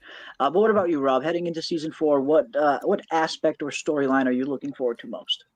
It's kind of not one of the main ones, but I kind of want to see like what happens with the other entities. Like I want to see who the kimono woman is to everyone. Like, is she something to the man in yellow? Is she his wife, or is she just there just to birth the monsters? I want to see what happened to ballerina monster chick. I want to see where that goes. I want to see if there's any more with the worms. They're probably the main things I want to see. Oh, here's my prediction for season 4, though. I want to get in on the ground floor. We are not going to see the boy in white as a boy anymore. This is the last time. They may recast Vox Smith as something in white, like the teenager in white, or he may turn out to be like Ricardo Montalban in Fantasy Island, just an old man in white, because he no longer needs to be a kid. So when we see the next incarnation of the boy in white, he can be anything. He could be recast. He could be something entirely different, but he no longer needs to be a boy. So we're not going to see the boy in white as a boy in white, especially with the arrival of the man in yellow in physical form. And this is something they might have even been planning from the very beginning. A lot of us have been wondering when we see this painting of the boy in white in the intro sequence, and he doesn't quite look like a boy. He looks a little bit more like a teenager. It's more of the teenager in white. It's almost like maybe they were potentially setting this up the whole time. Like they knew at one point Vox Smith was going to become a little bit too old to be the boy in white, because this one painting in particular, it's clearly it's the boy in white, but he doesn't look like no boy here. He clearly looks like some kind of teenager or something. So maybe this is something they've been anticipating the whole time. Maybe they knew at some point the boy in white would evolve into a bigger form. So maybe we will start to see, again, like you said, a teenager boy in white in season 4. Going into season 5, maybe we'll see even an old man in white. Maybe we'll progressively see him start to get bigger. Because a lot of us were wondering why this picture of the boy in white looks so much older than all of the other drawings with the boy in white. So maybe this is something they were anticipating. Maybe they knew all along that the boy in white was eventually going to kind of get a little too big for his britches. And again, it's one of those things where you cast child actors, you're always going to get to a point where they start to get a little too big for the role. And maybe they knew that ahead of time and planned for it. But yeah, I am looking forward to season 4. Yeah, we didn't really get much of the boy in white in season 3. We only got him in that one freaking scene, which was a little disappointing. But again, he's at the point where the actor's becoming too big. So it'll be interesting to see what they do with him going forward. And thank you, 88 Keys, for becoming a member of the channel. Very much appreciate you. Make sure you make use of all of the custom Fromville emojis we have down there. And thank you for becoming a member. Again, the From content is not coming to an end. We are definitely going to continue with our complete rewatch all the way from season 1 as we dive back into the mystery and see all kind of new stuff that we can pick up on that we didn't pick up on the first go around, now that we do have these definitive answers. So the show is not stopping. And thank you so much, Wall St. Tech, for the 567. Mr. Smiley is a bad man. He's just going up in people. Yeah, I know. He'll be tapping on Ellis's window. He's like, "Hey, man, I was inside your wife, bro." Yep. Hey, man, your wife's my mom. Yeah, it's an interesting aspect they've introduced in terms of bringing Smiley back in the manner that they did bring him back in. And again, even with the kind of holes around it that do exist, with the whole timeline issue of the pregnancy aside, I'm still super excited to see Smiley back on the show. He's my favorite monster. I think he's a lot of our favorite monsters. He's just so iconic when it comes to this show. There's a reason why they were slapping his face on all of the promotional material for seasons 1 and 2. They knew that he just had that look, and he does. He's got that freaking look that just not many people have. He instills that sense of unsettling feeling in you every time that freaking smile pops up. So yes, I am glad that even though, again, even though the mechanism in which he came back was a little questionable, overall, I am glad that Smiley is back, and that's going to be interesting to see what he does in season 4. For sure. So clever too, because they gave him a little flashback scene in episode 9, and we're like, oh wow, Smiley made a comeback, and then he's fully back in the flesh in number 10. So, and they didn't have to put him in the cast list or anything. I don't think he was credited in season 3, because that's the first thing that happens when they issue the new season. People are pouring over the cast list and the who's going to be here, who isn't. That's how we know, like, how Jasmine didn't, and then how the nurse got recast. It's different people, and we note when people are there, and we know when people are not there.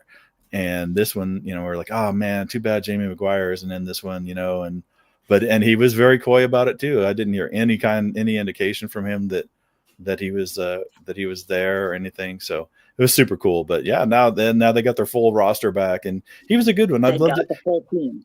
And they did kind of establish early on, and it did fade away throughout the season. But the Cowboy can be a good menacing villain, so they can have two little, they can be in two places. They can have Cowboy doing something nasty, in his little area, and then Smiley can be doing his thing somewhere else, and both scenes will be powerful monster-centered scenes. Oh, the naughty nurse. Back the nurse for season 4. Bring back this nurse actress for season 4. As beautiful as the nurse actress is in season 3, and she is. She's actually a cutie. The actress playing the nurse in season 3 is actually pretty gorgeous looking, and a very good actress in and of her own right. The fact that she kind of improv the whole scene between her and Boyd when she was outside the window pulling up the gun motion to her head. Great, just good intuition for an actress, just knowing the character that they're playing. But yes, I would love to see the creepy nurse monster come back for season 4. But I don't know, I don't think so. But yes, awesome stuff, guys. Smiley is back. The Man in Yellow has been introduced. Jade and Tabitha know who they are. Jim is dead, and we got a lot of stuff to discuss during the off season, and a ton of stuff to look forward to for season 4. And of course, the rewatches are going to start next week as we dive super deep back into From all the way from the very beginning. And I get the feeling we're going to pick up on so many things that we didn't even know to look for at first, now that we do have these definitive answers. But I want to give a big thank you to my awesome panelists tonight, and of course the awesome chat. You guys have been super cool this year and so supportive during season 3 for everything that we've been doing, whether it's the live streams, the watch parties, the pre-recorded videos, the Discord hangouts. You guys have been super supportive, and I cannot thank you all enough. And again, of course, congratulations to all of the talisman winners from the giveaway streams that we recently did here and over on Scarlett and Dana's. I do believe they're doing another one tomorrow. So if you guys didn't have a chance to win any of the talismans or anything, I do believe they are doing one more giveaway tomorrow night. So definitely check that out. You might have a chance to win some more cool stuff. But just from the bottom of my heart, thank you guys for being super supportive and just helping us create the awesome community that this Fromily fandom has become. Cannot wait to dive super deep into all things, starting right from the beginning as we wait for season 4 to come around. And of course, all of the other shows that we are going to be diving into here on the channel. Would love to see you guys come and join us along on those rides as well, whether it's Dune, whether it's Silo, whether it's Severance, whether it's Yellow Jackets, all of the awesome shows that we have to look forward to. Can't thank you guys enough for all of the support. But until next time, stay safe out there, guys, in this crazy world. Don't be afraid to dive into that rabbit hole. Keep those tinfoil hats on, folks, and we will see you on the next one.